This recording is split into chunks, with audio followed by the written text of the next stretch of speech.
What's going on, Gary? I was sitting here jamming around, banging my head, and like, I need to turn my volume down and shut my ringer off. And I was just as slightly unprepared here for a second. That's okay, but I got your back. I saw that Troy A's just barely treed Marvin Jenkins by just the way it came up. Troy A's first, then Marvin Jenkins right after. Troy. So Troy A's for the win tonight. Good. Well, I seen when the music was rolling, there was two right away. So was that Troy? Well, that was it. Probably just the way they came up. Is that those two? It didn't say who it was. I just seen that there was two up on the deal. Yeah. Hey, can you believe it's 7 o'clock already? Oh, I know. I just felt like I just got here. We got up and drove and did stuff and came back, and it's been a busy day. Busy day. Hey, Shannon Wise. I haven't even had time to take a nap. I haven't had really time to eat either. Oh, well. So while I have my tasty beverage, I haven't had much to eat either. But man, I am thirsty. Get some bread. We had some eggs for breakfast, and then I had a piece of Popeye's chicken about an hour and a half ago. That's it. I ate a healthy dinner, so I'm feeling good. I didn't eat much. What do we got? Rodney, Troy, Jim, Shannon. We got 13 hopping on here. Very good. We're going to bust off some Flying H stuff. And then at about the 8 o'clock-ish or so, we're going to drag in Al and Larry with the Titans outfit. They operate that deal because Titans is coming to Mid America Dragway this coming weekend. Yes. May 17th and 18th. Yes. All right. Oh, there you go. Let's do this because right now this is most important. I'm going to roll back up here. Get it. And this, happy Mother's Day to all the mothers. Yes. All the mothers and, and our wives, their mothers, and our mothers, our mothers. Very important day. So happy Mother's Day to all the mothers. It's pretty important the support we get. They help us out. They really do. And Gary, just piggybacking on that, what I did today is some laundry. Did you see Dr. Day's video of laundry? I did. And so I took his advice. I went and got some clothes and I put in some soap, and it looked like he put in all the bleach and hit the button. Yep. He's helping out. He's doing his part. It looked like he did a great job. I don't see any issues. So I got all my laundry and I stuffed it in the washing machine when I got home. Tiffany was out doing yard work, and I came back in and she goes, "You put clothes in laundry?" I was like, "Yeah."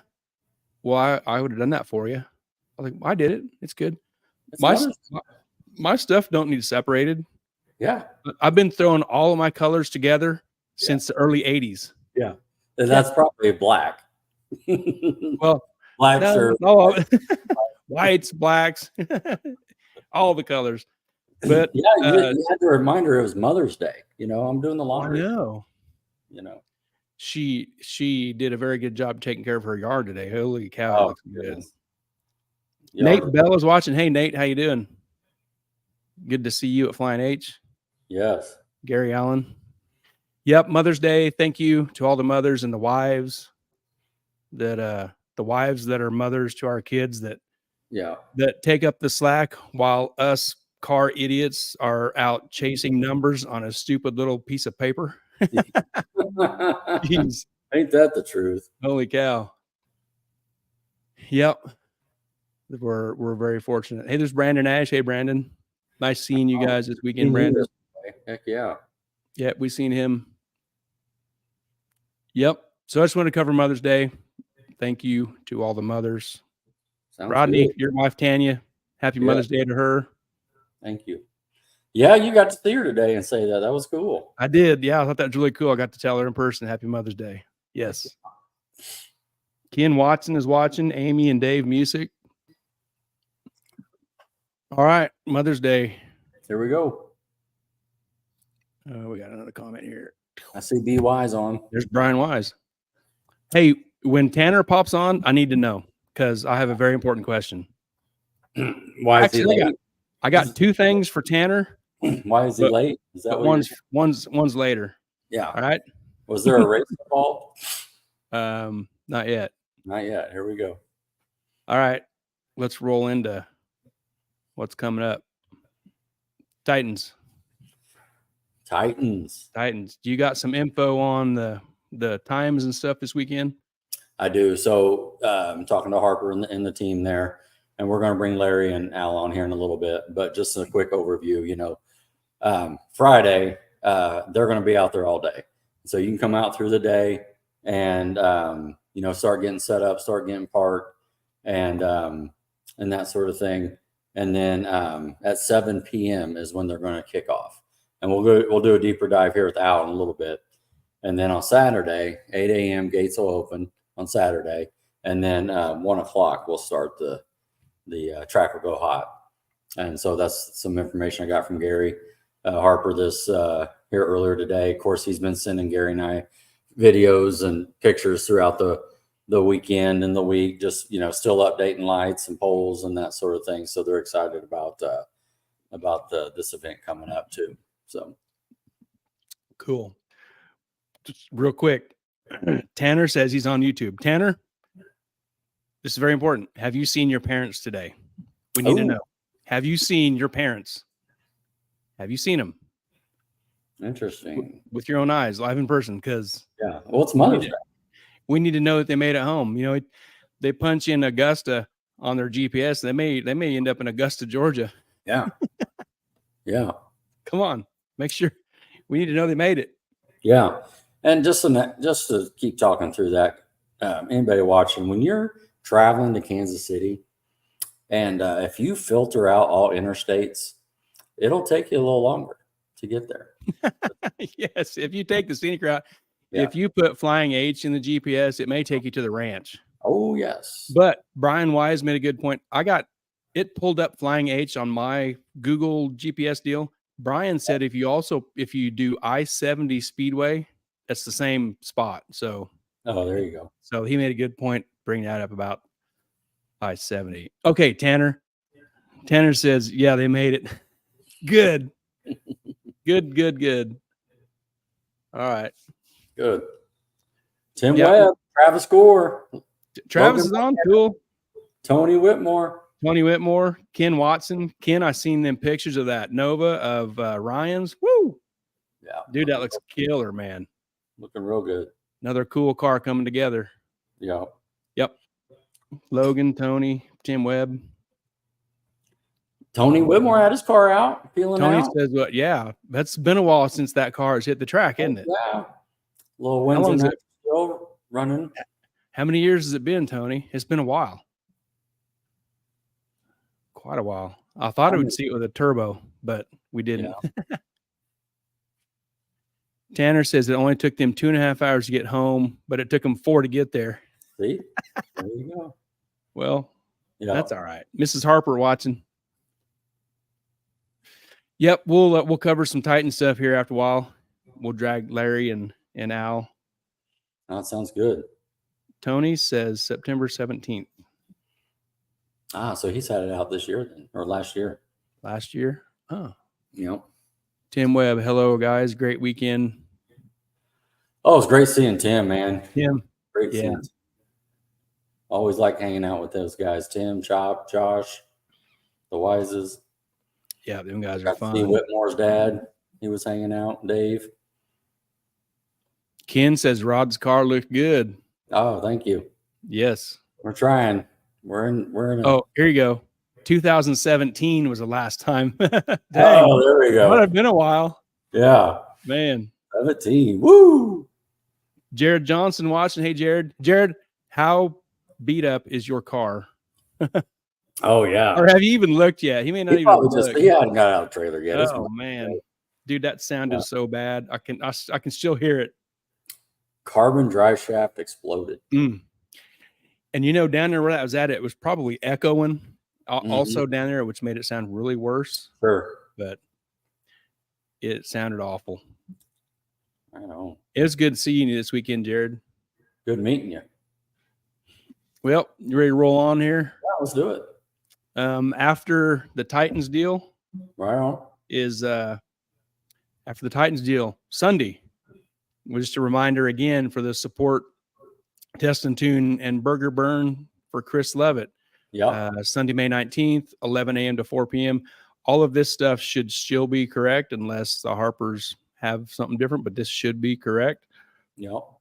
Gates open at 9, close at 5. $35 tech card, $10 spectator, a 50-50 raffle, 1 ticket for $5, 5 tickets for $20, and a $5 meal deal. This would be a great fundraiser to help Chris out. Hopefully we can finally get this thing pulled off on Sunday. So heck yeah. Just and one one reminder, lane prep, 1 lane regular prep. I mean, for $35 to get on a radial track. I mean, give me a break. If you do any kind of tuning or any kind of testing, then this would be the time to come out. No pressure.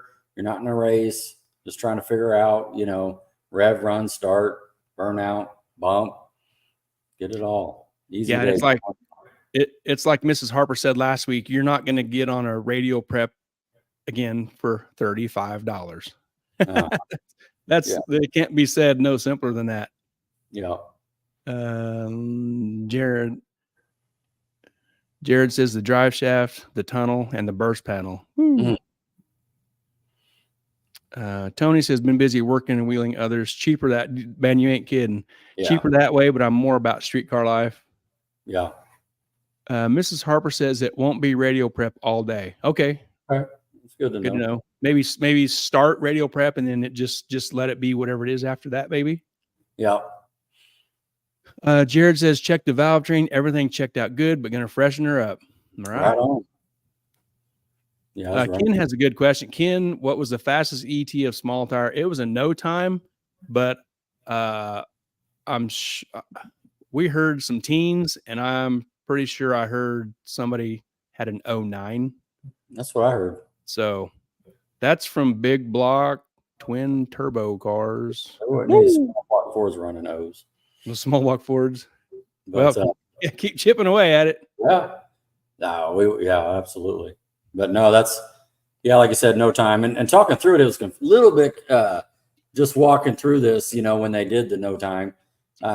Hey. Yeah. This guy would know them ETs. Nate would know what them ETs. He would know. He would know what them times are. Sorry to interrupt you. No, that's good. We're just talking about how it was no time, and then it took a couple of passes because there's no wind light, and then you kind of realize that whatever lane on the scoreboard, a digital checkered flag came up, so that's how you knew who won. And the tree, that side of the tree would flag this stuff. Yeah. That's I'd never seen that before. So that's a little different approach. Jared said we had something for those big block cars if she would have stayed together. Dang it. I wouldn't doubt that. Have to catch it again sometime. Yep. Since we've seen this today, let's give Marvin a shout. Look at this car. Yeah. This will probably be at Mid America Dragway this coming weekend, Friday night and Saturday. Yep. That is a good looking car. I can't wait to see this. Yep. What's that, Rod? Looks real good. A lot of hard work there, converting everything over during the winter. And so it's going to be his debut. He'll probably be there Friday and doing a little testing beforehand, just to get some shakes and excited. And what else we saw? Barry Peter bought his old truck. Oh, yeah. Marvin's old truck. Yeah, so Barry, we talked about this going to Kansas City Friday. We saw Barry was driving the truck to work. Yeah. I think we saw him at a quick trip, wasn't he? Getting some gas. Yeah, he was getting gas. Barry driving the truck. Yeah. Drive your hot rod to work day. Yeah, that's what it is on Friday. Get your toy out. There's Marvin. Awesome. Thumbs up. Marvin, can't wait to see it this weekend, bud. Yeah. And this isn't our lane. It's a bunch of Pro Mod stuff. But Tulsa posted this a while ago this afternoon. Thank you to our fans. The spring throwdown in T-Town was awesome. These are the numbers they put out. We have no way of knowing if this is accurate, but there they are. More than 27,000 fans visited Osage Casino and Hotel Tulsa Raceway Park for this weekend's race. The grandstands were packed. The pits were packed. Yeah. Dude, somebody needs to get small tire cars back in that deal. Oh yeah. And that, I don't know, whatever needs to happen. I know it's probably not gonna, but that's awesome. Well, it just shows you the racing's alive. A lot of fans out there. It's a good turnout. And that series will be at Flying H in 3 weeks. If I'm correct. Yep. The weekend after MPK. Yeah, that's cool. That much spectator support for something like that. That's great. That's awesome. Man, that's super. Yeah. Well, the rest of the stuff we get into is going to be Street Car Takeover stuff. Let's check it out. All Did you go Street Car Takeover? Me? Would you go? I thought I saw you were live. I was live. Yeah. I found my way there. We got a comment from Jared. Jared says, when the Midwest Pro Mods come to Flying H, they're going to have small tire run. Oh, dude. Ooh, really? Okay, so when is that? That's the weekend after MPK, if I remember right. Man, that's a schedule change there. You're just going to have to get a house rental up there in Kansas City. Indeed. Just maybe buy a trailer house and just park it on the lot. There's plenty of room. There is plenty of room. Plenty of room, and you can buy trailer houses. We can buy a brand new trailer house for $20,000 cash, maybe. There it is, May 3rd, June 1. There's all the info, Travis. Man. Okay, that's what I got on my Flying H rules. Okay, so go and pop that up. So that's the slick deal, probably the outlaw. Yeah, dude. Huh. Well, we need to do some research. You'll have slicks on your car from the weekend before. Look at that. Got the handbook. There you go. Jared says they come twice and have our local classes run with him. Have 3 classes from street cars to big tire, and payouts are $5,000. Yeah, we was watching the deal, the small tire stuff on that, but there's so much going on in May. I think we completely lost track that was happening. But I know we've seen it. Yeah.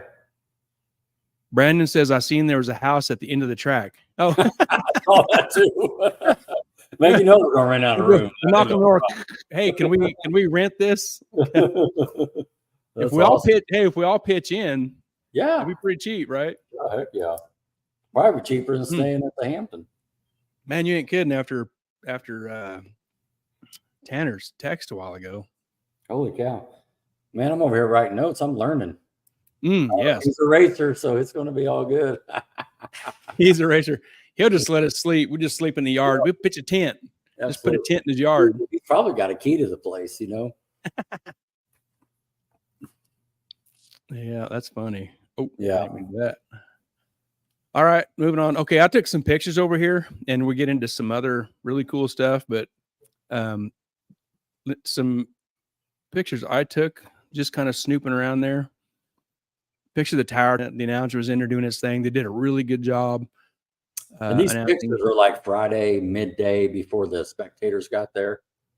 Yeah, dude, this track was so cool. Man, it's like, yeah, it was cool. And when I went down here to the side of the wall here, like it felt just like, it looked and felt just like Tulsa from this spot right here. You know, there's stands, there's no stands on the right-hand side, but this just like looked and felt. The track goes uphill down there. This little parking spot here and stuff, dude, it has such a Tulsa feel. It's such a cool facility. Yeah. Well, and if I remember right from the podcast from Blake coming on, those stands right there came from Atlanta, right? When they shut that down, they brought those over. I think that's what he said. Yeah. Yeah. Jared says it's like a big facility, but small town vibe, a modern day KCR. Yeah. That's a good way to say that. Yeah. And like to say it had a small town vibe, it did have a cool vibe to it. People were having a good time. You could tell. Yeah. Everybody was happy to be there. and even the staff, walking around, everybody was nice, polite. And we got a couple pictures here coming in a little bit, just talking through that, but just good seeing. About people being happy and having a vibe. This is funny because on Saturday night, you know how the golf carts were crowded up against this wall right here. Golf carts were parked up against this wall. People was lined up along that fence right there on the path going back. People was in the way. People was at the little bottleneck down there at the end. And I got a little wound up. I was like, these people need to get out of the way and just, they're idiots. They need to move. And Brian and Shannon was on my golf cart. And Brian's like, man, these people haven't had a track here for so many years. It was great. The response of the people that was there. They're like, they haven't had a track here for so long. And they came out and they showed out. Yeah. So it's like, they wanted to be out and be part of it and be in it. And, just like they were talking about in the drivers meeting, and it gave us a good heads up about like that little manufacturer's midway and just be patient here. And that's what, I was talking to myself and Tanner when we're pushing the golf cart through, is like, bring all your patience right here, because they're here, and we want them to be here to see us race. And so, just kind of take your time and get through there. But yeah, it's quite the facility. Oh yeah. Yeah, and one time I drove my golf cart. I think you was with me. Maybe you were 10. I think you was with me. Drove the golf cart along that fence where the people was, and they'd stick their hand out, want to give you a high five as you went by. Yeah. We swerve over, give them a high five. Yeah, that was cool. Good time. Jim says, "Did you get your tour?" Nope. We talked about that on the way home. There was an opportunity to get a tour. I felt we could have asked at a point, but it was just the timing was off. By the time, if we would have found Blake during this time, this picture's taken, he would have ran us around the whole facility because we had some time. But, once the gates got open and it was, a spectator, it wouldn't have been a good time, because he was busy. Yeah. But we'll get it. This was their first major event there. And so, but with that being said, we did get the chance to talk to the owner, and we'll tell that story here in a little bit. But yeah, good question. Yep. We'll get that. We'll be back. Yeah, definitely. Hey, it's like a 3 hour and 40-minute drive from southern or southwest Wichita. Yeah. And it's a great drive. It's super, the road's good. It's in the turnpike. You just hunker down and go. Yeah. It's a good road, good drive. Yep. We will be back a couple, 2 or 3 times this summer. Absolutely. Well, maybe even one more now that. All right. Multi. Jared says spectators get to be very involved and see the cars in the stands before the passes and during the passes. Yeah. Yeah. The stand, they're right there. It's really cool. Yeah. Well, even as you're trickling them in, or, going back, I mean, it's just all right there. It's hands on the way that got it designed, Yeah, and what we've seen, it's hard to even imagine what it'll be like for NPK. Will it be 5 times that, 10 times that? The crowd of people that want to be that close to the cars. It'll be interesting to see that. It's going to be crazy. Yeah, crazy good. It'll be. Or what was that? Is it gooder? Is that what you said? Gooder. It'll be crazy. It'll be crazy gooder. Yeah. Yeah. If I was good with grammar, I'd be a professor. Oh, that's all right. I'm just a welder. Jesse James loved the facility. Yeah, Jesse, it was cool. Good seeing you, Jesse. Eric White, good evening, fellas. Hey, Eric, how you doing, Eric? Right on. This is Craven. Craven says Blake Housley and crew did an unbelievable job running a big event at a new facility. Absolutely awesome. Yeah, absolutely. Yep, they killed the track prep, man. Gee whiz. Yep. They did an amazing job. Jared says, shout out to Blake and Scott for the amazing staff and facility. Kansas City wants a track. They showed it. Yeah. And this is like, this is like we were talking about too. This is just phase 1. Like we were talking about different times during meetings, drivers meetings, stuff like, hey, when you come back in 2 weeks, this is already going to be done over here. Yeah, the mid-level parking. Yeah. And then we know the Wi-Fi is not great, but there's a Skylink coming. And so we already got that figured out too. And there was one other thing they already were like, "Yep, that'll be fixed by the time you guys come back."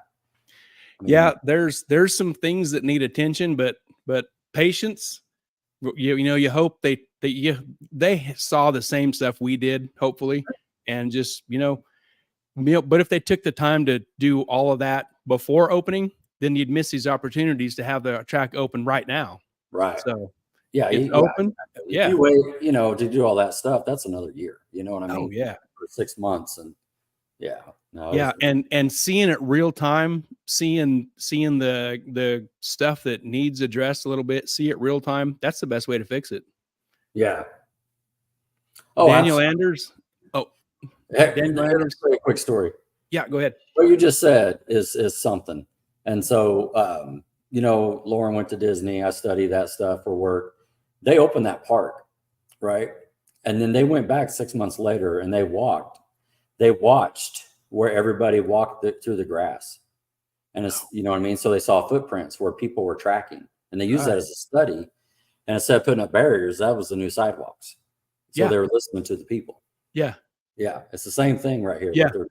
Yeah. Yep. The map got laid out. It was just let it do its work. Right. Yeah.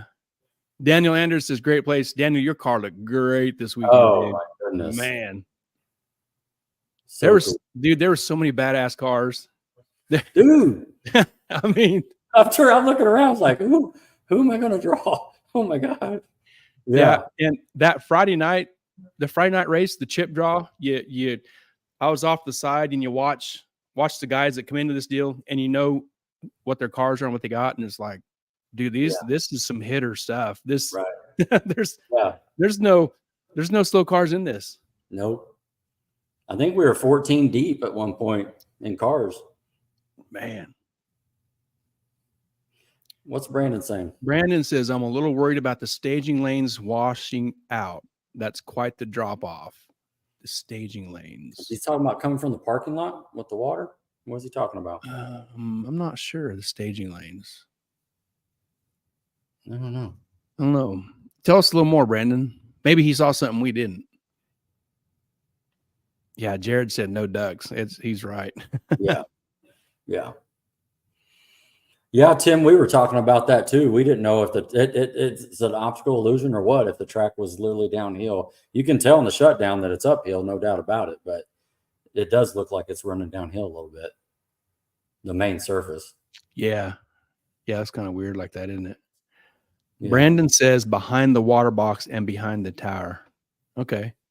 Yeah, it's a little uphill. Well, you in your car, you would know what it felt like there. Yeah. Tim came back.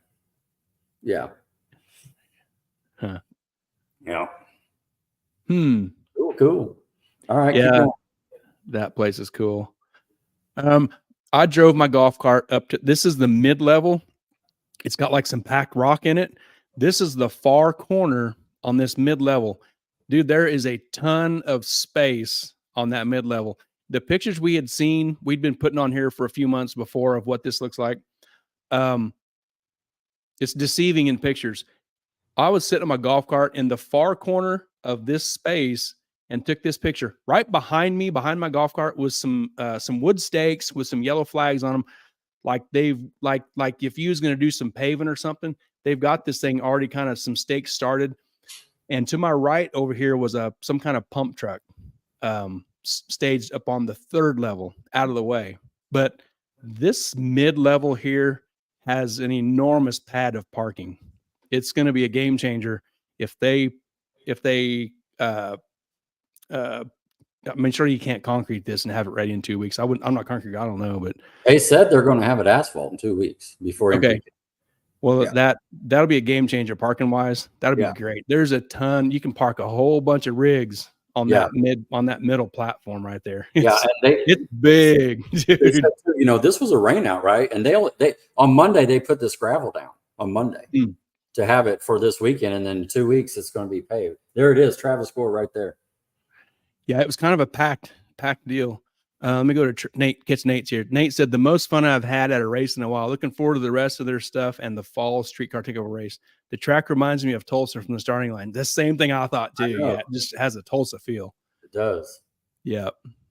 Now, Gary, on this picture at the left of the track, where are we at there? We're in the shutdown, right? On the left there, like where the track is. Yeah. Left. Yeah, like you can't see the boards are way up there. Yeah. And this is quite a ways down track. Yeah. This mid-level up here is really, really big. Yeah. You know, and down where we was parked, there's no stripes. It was really a cluster. It was really packed and really busy. Some of that was the streetcar deal too. You know what I mean? The takeover, you know. I think at a different event they might lay it out a little different. Hopefully they will maybe there'll be some stripes or some kind of markings to help organize it. Yeah. But that place will hold a lot of stuff when it's all lined out. Tim agrees with Nate about the whole deal. Yeah. Mm-hmm. Travis said it's being paved tomorrow. Well, they ain't messing around. Sweet. Yeah. From what I understand, he says. Yeah, we kind of heard the same thing too, that this week it's getting paved. Yeah. That's exactly right, Rod. Yeah, the way they had it staged, you know, with the streetcar, the extra stuff, you know. Yeah. And whatever that red car was back right behind Craven's rig. Like he was water. Yeah, just parked behind there, and they was kind of all over the place. It worked out. Nothing. Yeah, nothing. But it'll be totally different at a regular event. Yeah. It'll be I bet it'll look a lot different. I can talk about right now. It met all my expectations. All my expectations. It met everything. You know, because you're thinking about it. We did an interview with Blake. You're seeing the pictures, and you just get on the property. Luckily, we got there early and looked around and had some time to take it in. And yeah, that's another point. Like, get there early on Friday. Don't goof off getting in on Friday. I think we got there about as late as we should have. Yeah. Well, and they had two entrances, you know, one for the racers, one for the spectators. And so that helps out as well, you know, but like, you know, Tanner and other people coming in, you know, said that the frontage road was backed up by the time, you know, no kidding. Late, you know, I didn't hear that. Yeah. They were all, you know, cause when you get off the highway and you got that little frontage road. Yeah. Yeah. But it was backed up all the way to the highway when like the no kidding. I didn't hear that. Dude, that's good. Yeah. That's good news. Trying to get those 10,000 people in there. It's bad news if you're sitting out there waiting to get in, but it's good news for track support. Yep. This is another picture I took. I don't remember what day this was. Quite a lot of spectators. There got to be more than this later on, like in the evening. Right. There was a lot of people up there. And I think like I missed the peak when you was going down, goofing off and stuff, and you'd come back and you're like, dude, the stands are back. Yeah. I missed all that. Yeah. I went to the top of the tower and checked it out up there. Snapped a couple pictures. There's you and Craven and Tim, and looks like Heckman behind Craven's car. Yeah. Yeah. Pretty cool view up there. Yeah. And then in the background is some of the parking there just for spectators right there. Yeah. Back. Yep. And there's 7 or 8 lanes through there. So we're in lane 1 and 2 right there. Yep. See, somebody's got their, some farmer came and parked his tractor out there and he wanted to see some racing. See that giant tractor back there? I'm going to the racetrack, honey. Be back. I'm going to watch some racing. Yeah. You see, we're up front there. We did the Devin Brown. That's right. Did you say that out loud? I give it a secret. I said what I said. The staging lanes here, this little where Tim's car is, and then the red canopy of the tech guy's little shelter. Yeah. That little lane through there gets kind of congested and especially if somebody stops on a golf cart. Yeah. Gets a little crowded through there, but yeah. It's such a cool place. Holy cow. And then where these cones are and that person in the blue shirt, all the equipment's right there, like the rotator and the sprayer, the brush, the dragger, all that's right there. And dude, they got some nice equipment, nice tractors, rotators, sprayer, air blowers. This place is packed with nice equipment. Yeah. There's you and Tech. Right on. Little Tech shot. Yeah. And speaking of, we got a license while we're down there too. We got the cage. Oh research. yeah. Got hooked up with Josh Hamming with NHRA Tech, and he got your cage all certified up. Yeah, he did that in between some rounds, and I think he told me he ended up doing 6. Oh wow, cool. Yeah, on Friday. He actually came over and he was getting ready to go up and make a pass, so he just came back a little later and the circle back. Yeah, he must have been watching because as soon as we came back, he was up. He was there. Yeah, he made it super easy. Yeah. There's you and Tim. This must be the same. This was Friday night, I think. Yeah. Friday night testing. Yeah. And speaking of Tim, it was standing around Tim, talking to Tim, and Tim's like, "Hey, did you get any pictures of my car?" I was like, "No, but I will." And he goes, "Man, I want to give Ultracolor a shout out." He said they did a bang up job on the paint on that car. It looks so good. He's so happy with the paint and how it looks. So I said, "I'll get you a picture." He stood there, I hollered at him. I got a picture of him, and he just wanted to give a shout out to Ultracolor for the awesome paint job they did on that car. That car looks so good. If anybody's seen it, they know how good it looks. Yes, sir. It's a cool looking ride. So nice. Yeah. And we saw it at the in the shop, that sort of thing, but with the sun out on it, what I mean, right down. Oh man, thing just blows up at you. It's nice. Yep. He wanted to give Ultracolor a shout out. Good stuff. Mm-hmm. Craven says his car is absolutely gorgeous. That's right. It is. Your car in the pits here. It's there doing a little maintenance in between rounds, and car was spot on. I mean, I'm trying to run with these killers, but it runs what it does. I mean, and it runs it every time. So you're missing what, about 150 inches and 1 turbo, right? That's about right. But I'm just happy to be here for real. I just want to be a part of it. Yeah. This picture, I made it a little bigger just because it's so cool. Yeah, this is so just want to give Shannon Weiss a shout out. She took this picture, and I'm going to put this as a poster. I'll poster this up and put it on in my garage, frame it. So I appreciate the shout out. And it looks like Tim's in the left lane. So this is Saturday when you got your little test hit, if you will. Yeah.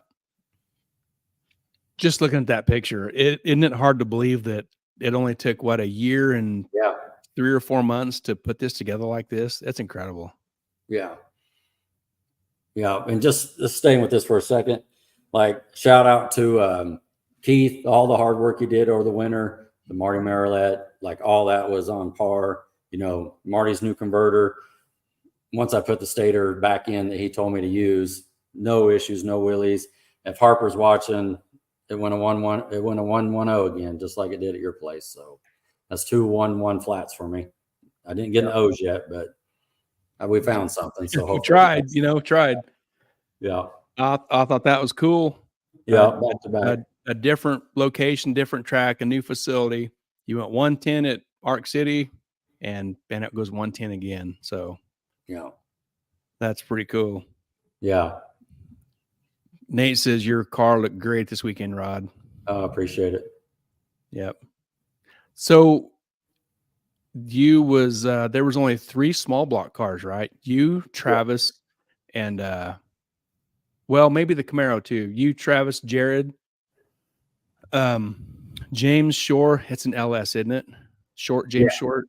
The black Fortune. Yeah. Yeah. Thank you, Jared. How smooth was that surface? Oh yeah, that surface was very smooth, like glass. Right? Yeah. Plenty of shutdown, wide. Yeah. This here is a great picture. It is. This is Friday night, and I think we were the 4th pair, and if I remember right, went up there to get the trip draw. So there ain't no ducks. If anybody's a duck, it's me, and on this deal. And so, but it was a great race with Craven. Craven is such a cool dude, man. Yeah. He's fun to be around. Well, and just even before and after, just like during the event, he's coming around talking, but yeah, he's a good dude. Craven says, man, how about Travis Gore's car? He had that sucker turned up. Yeah. And I know what he's talking about. Oh, yeah. He was on a great pass until it wasn't. Yeah. Man. Yeah. Was it, and Travis might confirm here, but wasn't his did he say his 3:30 time was a personal best? I thought that's what he told us. And then it lost whatever happened to it happened. Yeah. Yeah. I think that's what he told us on Saturday. Yeah. That's awesome. If he wants it out there, what happened, he can say, I'm not going to put it out there for him, but sure, if he wants to say, he can, but dang it. Yeah.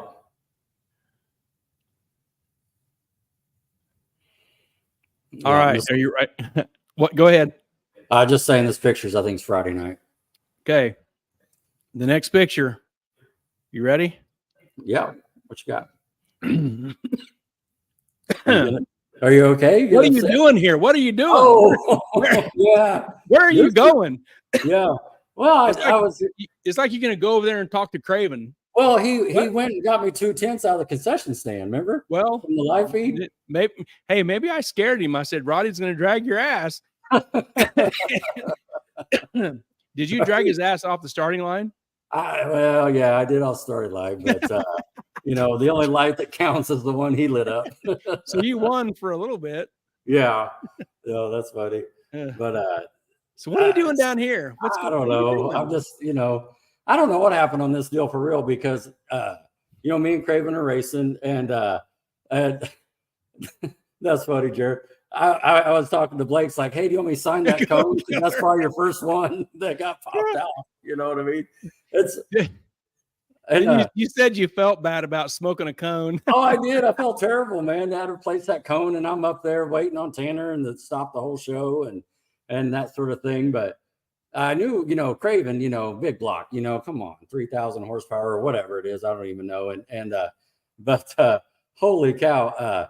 I did cut a light and he actually came up later. Craven did. And he's like, no, I knew I had you cut, no disrespect, but I knew, I was trying to take it easy on the light a little bit because I knew I had mile an hour on you, but like, what light did you cut exactly? And I go, well, let me look. And I go, 009. No. And he's like, holy cow. Of course, as soon as we take off and I seriously was not looking over. Some people are asking me, were you looking at him? Because he's getting ready to freight train you, and I wasn't. And so, I've seen his comment. Did you see it? I haven't mean to interrupt you, but that's what happened. He's just sucking me over. Dude, that was the Forcing Texas Turbo sucking you into my lane. Oh man. Woo! Oh, dude, that's funny. Oh, I love it. Yeah, so I got a cone. I felt bad. Hey, for real, this picture, this is a good look for this picture. There's uglier shots that you didn't. Yeah. It's Shannon, this picture came from Shannon Weiss. And so to tell the whole run from the seat I was sitting in, this is the last little thing. And she put the phone down because as soon as I hit the cone, you can hear her yelling. And because as soon as I hit the cone, at this point, it's loose, like it's in the marbles and stuff. And so as soon as I hit the cone, then it just starts drifting back the other way. And so I'm just talking to myself. And I was talking to Tim Webb about this later because he was talking to me how when he went on his flight that was like 2 seconds long, but felt like 30 seconds. It's like for this whole deal, as soon as because this picture shows it going this way, but when it really got crazy is when it was going the other way. And so I'm heading towards the right wall. I'm still in my lane, but I'm heading towards the right wall. And I just was telling myself, don't overcorrect, don't hit the brake yet. I'm kind of reaching for this chute, but I'm just trying to stay calm. For me, this lasted like, 10 seconds, even though it was probably only one, Yeah. Yeah. Exactly. I was trying to help you out, bro. See, we need to have a remote switch in there. You need to have a remote. I was trying to help and you didn't hear me, man. No. But for real, I thought we was going to load like Yeah. a cardboard box of parts in the trailer. Sure. Because when it made the move after this, I thought it was headed to the wall. But it was. Man. I mean, it was for a second, but I corrected that, you know. But what I didn't want to do was overcorrect, you know, and so I just let it play out and let it sashay. I didn't, you know, it felt like it was in slow motion too. I mean, it really did. I felt like I was in control the whole time. Yep. And Jared says the way you process information in those cars, time goes so slow. It really did. I mean, I'm just here to tell you, you know, and he's right there. And it's just like, anyway, I felt like I was still in control. You know what I mean? I wasn't, I was still in front of it, of the situation. And, but yeah, that's probably the worst I've been out of shape. I wish it had a better picture than this one, but, you know, and then of course you get to the big end and you're like, what the hell just happened? You know, and you think through that a little bit. I bet I had 5 people ask me, "Hey, did Rodney have to clean out his shorts after that?" I said, "Yeah, he washed his undies in the sink in the motel." Oh, no, but it was a good race. Oh, Craven says, all jokes aside, Rod was a pro, didn't panic and reeled it in. I really appreciate that, especially coming from a legend like yourself there, for real. Yeah, you know, and there was a bunch of passes in you know, Friday night and Saturday, and there was no wrecks. Did anybody hit the wall? I don't recall. It was pretty good. Yeah, that's good. And talking through this too, like I watched the live feedback afterwards, and like Chop did the same thing 2 passes after 2 cars later. Yes, so got out there and got over. Because even after I got put out here, we waited around, and then we went up during the semis, and I made another lick and went straight down Broadway. And so I don't know what was going on there. You know? Yep, that was a good feeling in the left lane when you did that. You know, we come back. I grabbed a flashlight. I looked in the back of the car, looking for something out of place, something gone, something missing. Everything in the back of the car looked fine. So then it's like, well, I guess you don't know until you make another pass, and it sucked to find out that there's still a problem. Yeah, you know, making another pass, but it went straight. It ran great. So yeah, whatever happened there. Yeah, who knows? You know. Yeah, it worked out. Yeah. Hey. You know, just stay with that too. I always tell my wife and friends, like, if I can back it out of the trailer and drive it up on the lift after the race with low pressure, it's a win. You know, a win. Yeah. If you're in the winner's circle, that's a bonus, but you know what I mean? Yeah. We'd have to ask Craven about that. Oh yeah. We're going to get to that. Yes. Yes. Here you've got a cool picture of Jared's car. Yeah. Another fast car, a white coupe. Yeah. And Devin's in the far lane, right? Yeah. This would have been Friday's testing. Mm-hmm. Was it testing or during no, it was later on. I think this was this testing or was this the shootout? No, I don't think so. I don't know. Yeah. No, it looks good, man. Look at those. So Gary comes over and goes, "Oh man, let's see how your car would look with those 17s." Dude, you're right. Yes. Yeah. I said, so Jared did his burnout and he's backing up and you was to my right. And I'm like, look how good that white car looks with them polished wheels. Yeah. That's what I said. And then you're like, yeah, and them polished 17s on the front, like 2.0s or whatever they are. Yeah. Oh yeah. That's good. Yes. That's a good look. Yeah. Jared said that was testing. Yeah. That's what I was thinking. Yeah. Oh, there it is. You and Jared. Yeah. Got you a picture, you guys. Yeah. So this is Saturday, E1 right here. You're getting ready to go is what this is. So they, you know, the white Mustang was going to win. For sure. Yeah. The white Mustang's going to win. Jared says can't get on the black wheel train.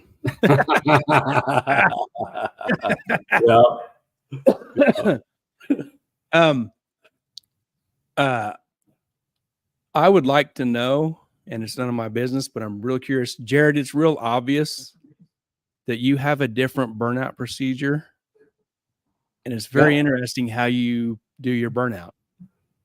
Yeah. And I was going to message you and ask you, like, what's Yeah. What if they probably learned something there and it's none of my business, but Sure. it's a different procedure. Don't give away your secrets.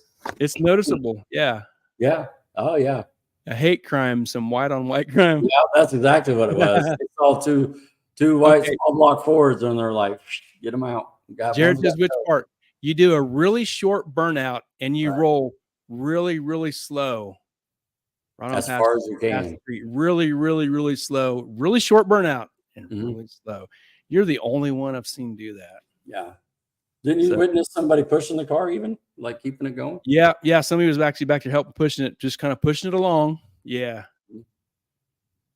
yeah. I've been thinking about that ever since I seen that, thinking what.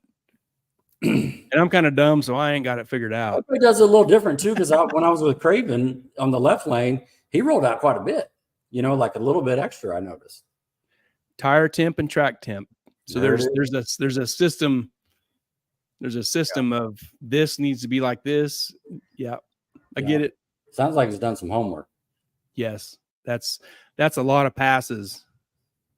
Nate says picking up glue.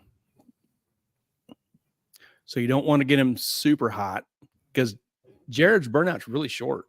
They're 5 feet really after the water. He's done. Done, and he just creeps. He just creeps out really slow. And he has plenty of opportunity to stop even before the lights. Like he ain't going that fast, and he just rolling. Yeah. It ain't like it's the motor's all zinged up or something. Radios don't need to get super hot. I talked and worked a lot with Mickey Thompson. Yeah. Yeah. And and it was pretty cool out. It wasn't hot out. The track wasn't really hot. 107. When the sun went down, dude, it was crazy. Yeah. Here's Whitney. Whitney says, looks like y'all had a good weekend. Watch some of Gary's live videos this weekend. A weekend at the track beats any weekend at home. You got that right. Well said. Yeah. A great picture. Great meeting you. Always been watching that car at Georgia and stuff. Awesome. Yep. Here's a picture I took. It's pretty deep into sunset. Just took a picture of the people. Like on the wall, you see Josh bent over, kind of there helping Chopper come in. So he's at the starting line where Josh is at. And you see them people. Them people was along that wall, probably 60 foot down. There was a ton of people down there, dude. Yeah. And in the stands and along the fence. Yeah, I think they end up saying, let's bring it back a little bit on the wall there. Yeah, and there was people in the grass on the other side. And they didn't want to, it sounded like they was concerned about smoking the grass. They didn't want to trample down the grass. They brought the grass people back. Yeah. Had these people come back. But it was so like grass is new. I mean, all that stuff, It was just, I took this picture because it was so cool to see so many people. Like, here they are. Kansas City has a track. Yeah, yeah. You know what else? Most of these people, the track's been open a couple times. Most of these people probably haven't been here. So they went home, told somebody about it. The track is awesome. The track is great. So these people went home and told somebody about it. And so maybe they'll come out. Yeah. All these people are going to tell people about the Flying H track. Yeah. Bring your friend. Yes. That's a great way to get the word out is word of mouth. There you go. Yep. Jared says, hit me up anytime, Gary Putnam. Oh, got some speed secrets coming. Talk behind the scenes. Traction secrets. We will talk later. Yeah. The next pictures I have are the final. You want to get into that now or okay? Kyle Loftus posted this. Kyle says, or 1320 video says the final race from Street Car Takeover, small tire class at Flying H was close. This 002 margin of victory is what I heard. And that's what it looks like in a picture, which looks like nothing. Right. Okay. Who won that? I don't know. I don't know. We witnessed this. We're at the probably 700 feet mark, right? We were just a little bit past it at the fence. We argued over who was in what lane. Right. Yeah. Their flash of red comes at us. The red car. Yeah. And then we saw the checkered flag come up, in the left lane. And then, yeah, that was just such an awesome race. I'm so glad they got this shot here just to show that. That was just incredible. Jared Peckerick's underneath it. Yeah. And here's a close up of that finish. Yeah. Man, woo, dude, that's a race. That's a race. Ooh. Yeah, and here's that's another. Awesome. Yep, that's Justin and Craven. Yeah, was that Friday night? Yeah, man, that's close. Yeah, this is Chopper and James Short with the Camaro. Right. I think they said Chopper had a pretty late light. Okay. But this is, there he is. He's at the rear tire area. What is this here? Craven says it was dialed in at 4.0 and didn't want to break. Right. Okay. Yes, sir. You heard it here. 4.0 with the 1, 4.0 with the 3. He's riding the brake, Dude, that's great. Yeah. Yep. Let's give a shout out to Jason Flowers, our buddy Jason. He won the Street Racer class. Yep. Yeah. Him and his son was there hanging out with their cool car. He went he went like some 720s, 192-ish, 193. Yeah. He's did the cruise. Such a cool dude and an awesome car. Yeah. Great pictures on Facebook of him and his boy doing the cruise, and they ran him like 72 mile an hour down I-70 there, like 20 miles there, 20 miles back. And they went on a cruise actually. Yeah. Did they do that? Yeah. Okay, cool. Yeah, because they lost a car during the cruise. Oh wow. Okay. Yeah. Didn't he say he's runnered up to Derek Kelly like 27 times? Yeah, he said they mentioned this year no methanol in its class. Yep. Yeah, so didn't see DK this weekend. He could have fit in the small time. No time. Yep. He could have held the torch for the small blocks for sure. Yep, definitely. Looks like Jared wants some of that big block. Yeah, Jared says we wanted some of that big block. There was lots of big blocks available, man. Yeah. Well, and speaking of that, not a lot of Pro Chargers on the property. Not a lot of blower cars. Say it again. What? Can you hear me? What's that? Just Pro what? Lot more turbos. A few nitrous cars. Devin was there with the Pro Charger. Of course, Travis was there with the Vortec. But a lot of spinning wheels, a lot of exhaust driven. It was turbo healthy this weekend, and big block healthy friendly too. Yeah. Well, and to that point, I don't know if there's any Hemis. I don't know if there's any Hemis on there. No, we don't need a Hemi. Come on, big block Chevys, I think. But there was a handful of small blocks too, for real. Hemi, Schmimmy, come on. Let's count it up. Like there was 3 small block Fords. There was the small block LS, the 4th gen. James. And then what did that? Who? James Short with the Camaro. Yeah. That was the LS. And then the black truck. I don't know what's in that. I think his name's Jesse Coburn or something like that. Guy? Yeah. I'm not sure what's. I'm not either. I don't know what it is. I'm not sure. I mean, hey, it doesn't matter. That truck is so cool. Oh yeah. Oh, I like that truck. Yeah. But anyway, small blocks representing, But yeah, big block, in the finals. Nate Bell says that blue 4-eyed car is beautiful. It sure is. Yeah. And when it was, wasn't it black before this? Yeah. Jason's a painter. Another color before it. Jason's a painter, so he changes the color of his car like I change my combo over here. Because he can. He's a painter. Right? Yeah. Nate says, hopefully there'll be a Hemi screw car there in the fall. I bet I know what he's talking about. Okay. It'll be a black car, and that's all I'll say, because that's what I think. It's Wow, black. you just let it all out of the bag there. A black car. Okay. It's a black GM. Oh, mark my okay. words. Mark my words. It's a black GM. Yeah. Hold on. Let me get my pad. Let me write this down. Black GM car with It's a black General Motors vehicle with a Hemi screw. Yeah. You want me to keep going? You want me to name this? I'll add to that. I'll say it's going to be on small tires. I agree. Okay. You want me to say the name of the guy that'll be driving it? Yeah.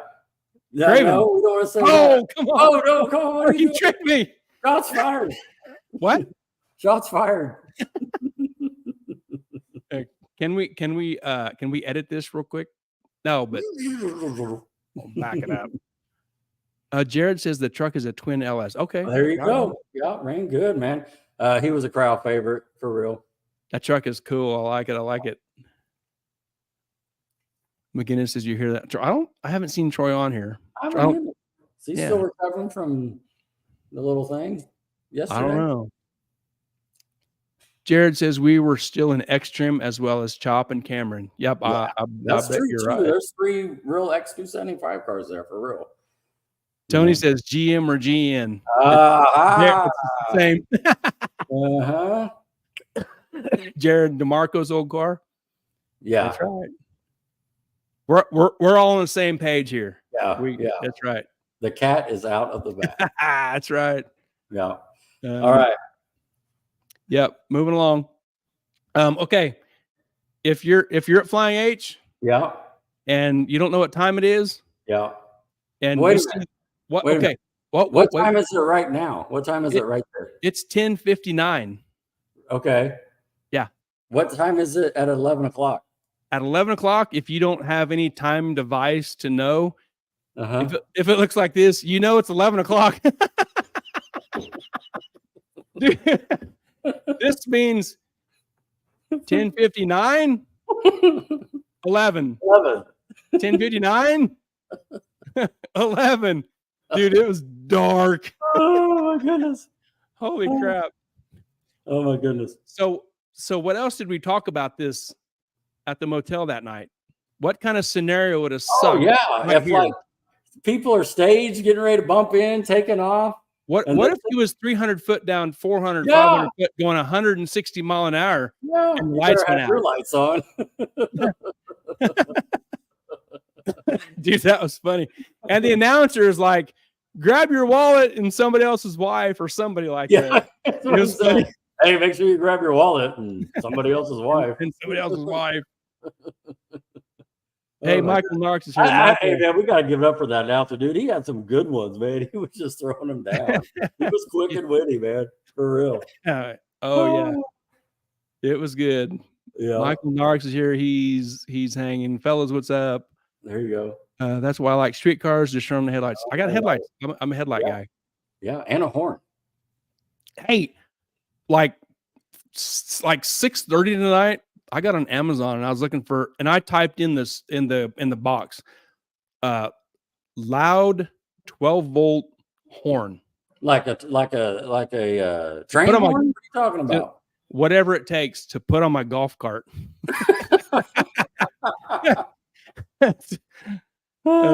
Yeah. Back to street racing days. Back to street racer days. That's 100%. Go on 3. He blinked. Yep. Dude, that was so dark, man. That was dark. All right. What happened here? All right, let me tell a quick story. So, like, I think everybody knows about 6 weeks ago, we brought Blake in, kind of told the story, talked about Scott Higgs coming in and everything and doing what he did, in 13 months. And so 5 minutes before this picture was taken, we're over there and I'm just kind of hanging out. This is when Street Racer's going on. And I'm just taking it in. Gary's taking pictures, you're just looking around and, in your head, you're like, man, how much does that cost? How much does that cost? And so Scott walks up and he's over there messing. He's got his dually and he's actually pumping fuel from the dually into one of the tractors, the rotator or the brush or whatever it was. So he's kind of sitting there. A couple people walk up to him. They're talking for a minute, and then he's by himself. So I go up, introduce myself, kind of do a backstory, tell him about the podcast. Oh, yeah, I remember that with Blake. Talk to me like I knew him for 10 years, And so we had like a 3-minute conversation, just thanked him for putting us on, kind of just did some quick math and told him, where we came from, Wichita, and the cars we brought and the people we brought, staying in motels and other cars that we knew about from Topeka, and just so glad that, you did this. This is just awesome, and so he just said, hey, I really appreciate you coming over here and telling me that. And I'm like, oh yeah, I mean, we'll be back, we'll be back. And so right here, I go over to my golf cart, and I'm sitting there, and this little GM, and we're not giving any hassle to this GM guy. He goes up there, does the burnout. When he staged, he broke an axle. Well, like Scott was one of the first dudes that went and pushed this car off. And so that's why we took this picture. I mean, you got this guy here. I mean, you can just tell, like, he's just in it for the full heart here. And I just grabbed a quick picture of that. Thought that was cool. Help him push the car off, So that's all. That's my story. That's cool. Yeah, super cool. Yeah. Yeah, and the staff people was in blue shirts like you see there. Man, they were all cool. They were all smiling. They were all friendly. That was a cool atmosphere. Absolutely. We got a comment here. Dude, look who's here. Hey, Russell. Did we see him? Did you? Okay. I saw him, and I got to talk to him in the staging lanes and shoot the shit. Yeah, Friday, right? Yep. Yeah. Yep. Russell says Rodney car looked fast this weekend. Good talking to you this weekend, Gary. Good to see you too, brother. Thank you. Hopefully we will see you this weekend. You bet. The Titans. So with this weekend is Titans deal. I got Larry. Larry's in the box here. I've sent the deal to Al. So we get them on guys here in just a little bit. We're almost to the Flying H stuff. Hold on a second. I want to set something up. What's your next picture? Kyle Loftus had some feedback on the track. He made a post. All right. Kyle says Flying H Dragstrip is legit. It was so much fun seeing so many of my new and old KC family this weekend. In this post, there were some people that had a lot of cool stuff to say, nothing bad. And this is James Short. James was the black Camaro 4th gen, right? Yeah. In small tire. And James said, yes, sir. Went some personal best. It's a brand new track, brand new surface, great track prep. Dude's raced all over. Went some personal best this weekend. The track was on kill and is a super nice facility. Good feedback. Yep. I don't know who this guy was here, Jordan Jackson, but he had similar feedback. Definitely a top-notch facility. The track prep was on point. Awesome food. Definitely a must-see track. Yep. So good feedback there about that place.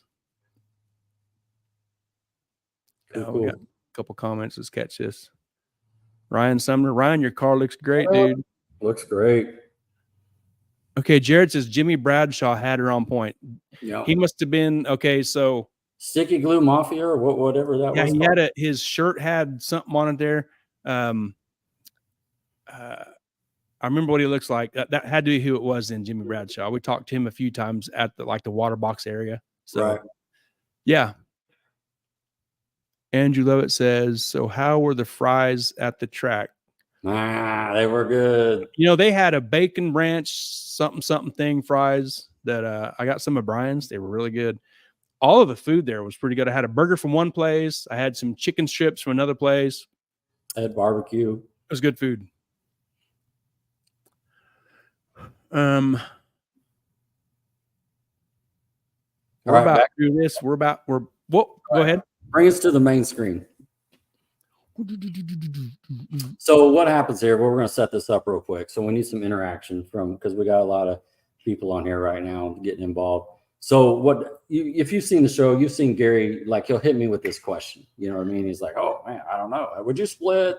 Who needs to get in first? Would you wait on somebody? And all that sort of thing. And so throughout the event, I was watching some things, and this is going to be a great conversation for everybody here. So I told Gary, I got a question for you tomorrow night. And I remember where and when. I remember that moment. Yeah. And I go, do you want me to tell you now? And he goes, and then before he get an answer, I go, no, it's tomorrow night. So here's the question. Okay. So scenario based, right? Let me tell you a story. So I'm at a Titans event and in Tulsa, and we all drew chips. And, we ladder up and everybody, says their name to the person and she draws it in there, your name, who you're racing. And then after, we gave our name and stuff, you're kind of going back over. And this person, they're on right now.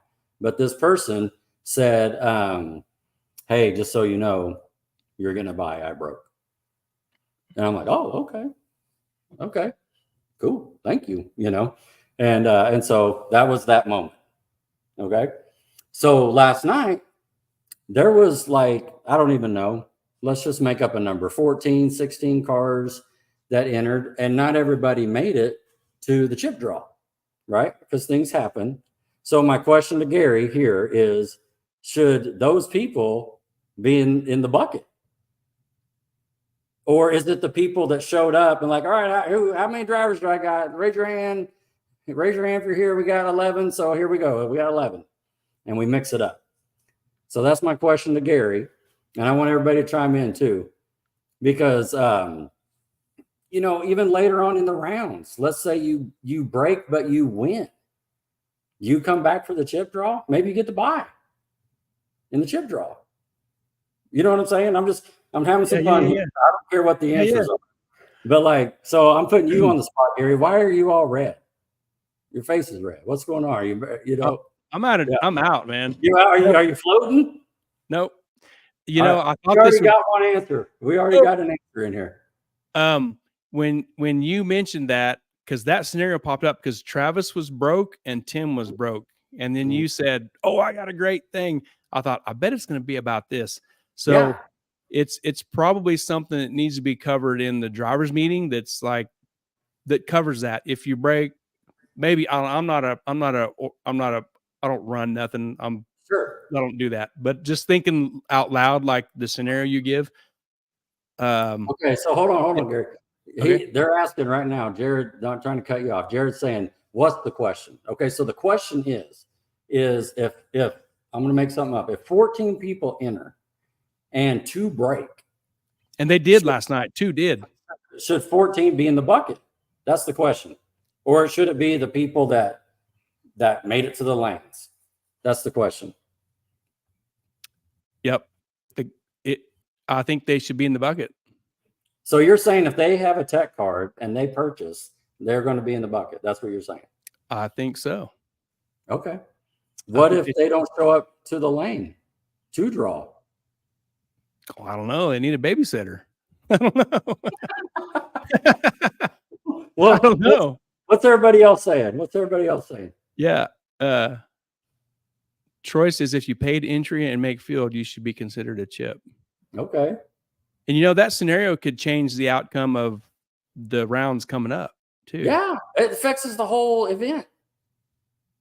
Jesse says, I think it should be chip draw to set ladder, then ladder stays the same, then there is no qualifying.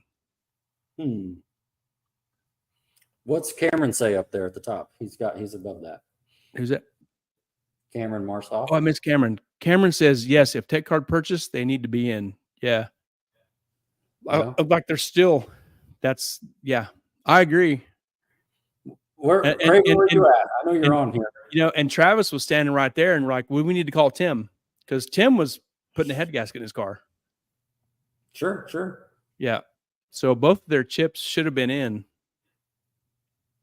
Yeah. Right on. And it's up to that racer, right? It ain't like the person that was running the show down there with the chips. He was wanting anybody. He wasn't saying you can't race because your car's not here. You know what I mean? He would allow them to draw, but just some of the racers decide not to come to the chip draw, and that's just how it played out. What I mean? And Tim didn't come down, I don't think. Right. He was busy. Well, no, that's all good, but you see how it could play out. And I just wanted to talk through this to just have some fun here. Yeah. Michael Tony says, I'd say if you paid your entry fee, you should be in the bucket. Right on. Jared says, I think they should be included, but based on how the chip draw works for street stuff, I think that takes them out. Okay. Or ask all the drivers at the drivers meeting before drawing chips. I kind of mentioned that like it should be covered in the drivers meeting. Mm-hmm. Craven says you have to look at it from a track perspective. Spectators don't want to see buy runs. Tracks have a static operating cost per hour. You can cost the track a couple $1,000s running a broke buy. Good point. Last night the race wouldn't have finished by curfew if the broke buys we ran. And I thought this would be the question, and I was thinking that same thing too. Like time becomes an issue. It does. You start dragging it out. Yeah. Let's fast forward to the semis. Okay. So we had the dry shaft issue, right? And then so that just made it the final right there. Yeah. So that was a round they just saved, right? Yep. So to Craven's point. Yep. Brian says, when we talked about it, I said it shortened the event. Yeah. Yeah. And I looked at my phone at that time. It was 10:14 or something like that. Spectators don't want to see a bunch of single passes. Sure. Jared says, I was told Blake would have got the race in. I agree with that. I bet that would have happened for sure. Yeah. Jim Robinson, hi, Jim. Hold on a second, too. Let's talk about something on the single passes deal. Let's say that, I got to buy Gary and you got to buy. But we know we both got buys, but we race each other, knowing we're going to go to the next round because we got buys. But spectators don't know. You know what I mean? So it's a race. So we're running through. That could help that out a little bit. Just thinking out loud right now, to help with the buys. Because I get it. You want to see 3 or 4 buys go, but they could hook up, just to see a race. You know what I mean? But then you both would go forward. And like a track that has a curfew like that may be something that's addressed at the drivers meeting. Hey, we got 11 o'clock. If you're just to speed it up, if you're out, we need to know. Yeah. And it changes things. Yeah. Well, and we'll bring on the experts too. We got Larry and Al coming a little bit, and we'll get the taste on this. They're right there waiting. Yeah. They'll have some input too, because ththey run these deals. They're all about the chip draw. They've seen them scenarios. Yeah. Jared says if we would have made it, and boy, did we want to, right? Yeah. Oh yeah, no doubt. Jesse, I agree. When you watch Lights Out, it confuses normal racers by there's 9 buys out of 16 passes. Right. Yeah. And that's what I'm saying too. You get a bunch of these buys, just hook them 2 up and they'll both move on. Yep. Mrs. Harper says a broke buy is one thing. If it happens after pairing up, it's something else if you know before the chip draw. Yeah. Mm-hmm. Right. Cool. Well, just thought I'd get everybody's input. And what do you think, Gary? What did you say? I think if you're broke, you need to go draw a chip. But it's also like the time deal. You don't want to drag shit out because you don't want to ruin the time frame. So yeah. I kind of got 2 different thoughts on it. Like, if you don't have a curfew, let that guy have a buy. Maybe he can whip on it, step it up, make a test pass. Yeah, maybe kind of a test pass, really. But I'm not very smart. I don't have good answers. I don't know, man. Did you know this was the question? Did you figure it out? I thought it would be what's going on in the atmosphere. Because when Travis was there and he talked about Tim and whatever, and you're like, I got a good question for the podcast. Yeah. I'm like, I bet it's about this. Yeah. And then it played out later with Jared, because that would have been 3 cars. That was that scenario. Yeah. That made the final. It locked it up right away. Yeah. Yeah. Okay. Because thinking through it, like if there was 3 cars, right? Even though 2 made it through, Jared won, but he couldn't come back. But let's say there's 3 cars, he would have got the bye. He would have been in the final. He would have got second. Is that fair? Yep. I mean, and we can keep talking about it. I'm just doing scenarios. I ain't saying what's right or wrong. Or anything. But that'll be interesting to hear. Craven makes a good point from the track side too. I get that. So yeah. I'll be curious to hear what Al and Larry has to say about it too. They've probably seen it all. Yeah. All right, let's wrap it up and we'll bring them in. You got one more? Just the NPK date here. 24th and 25th. We're gonna go run small tire, right? Yeah, have to get our hotels, and I guess we're spending the night and coming back for the Midwest Pro Mod deal. Jeez, a week later or 2 weeks or whatever it is. We'll have that. We'll know the ladies in the Waffle House for sure. Man, that's we failed at Waffle Housing this weekend. We failed. Oh no, we went to Whataburger. We went to Whataburger. Yeah. Oh, you know what? What? Since you brought it up, on a scale of 1 to 10, I give a Whataburger cheeseburger a 5. A 5? It's not that great. Okay. But their brownie. Yeah, you still got another brownie. How many did you buy? Yeah. Their brownie's a 10. Oh, that's funny. What's Jared saying?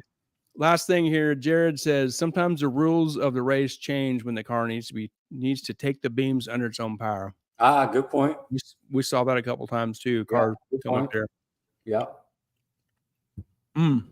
Nice. This is a good brownie. Don't get sidetracked. All right. Let's smoke that.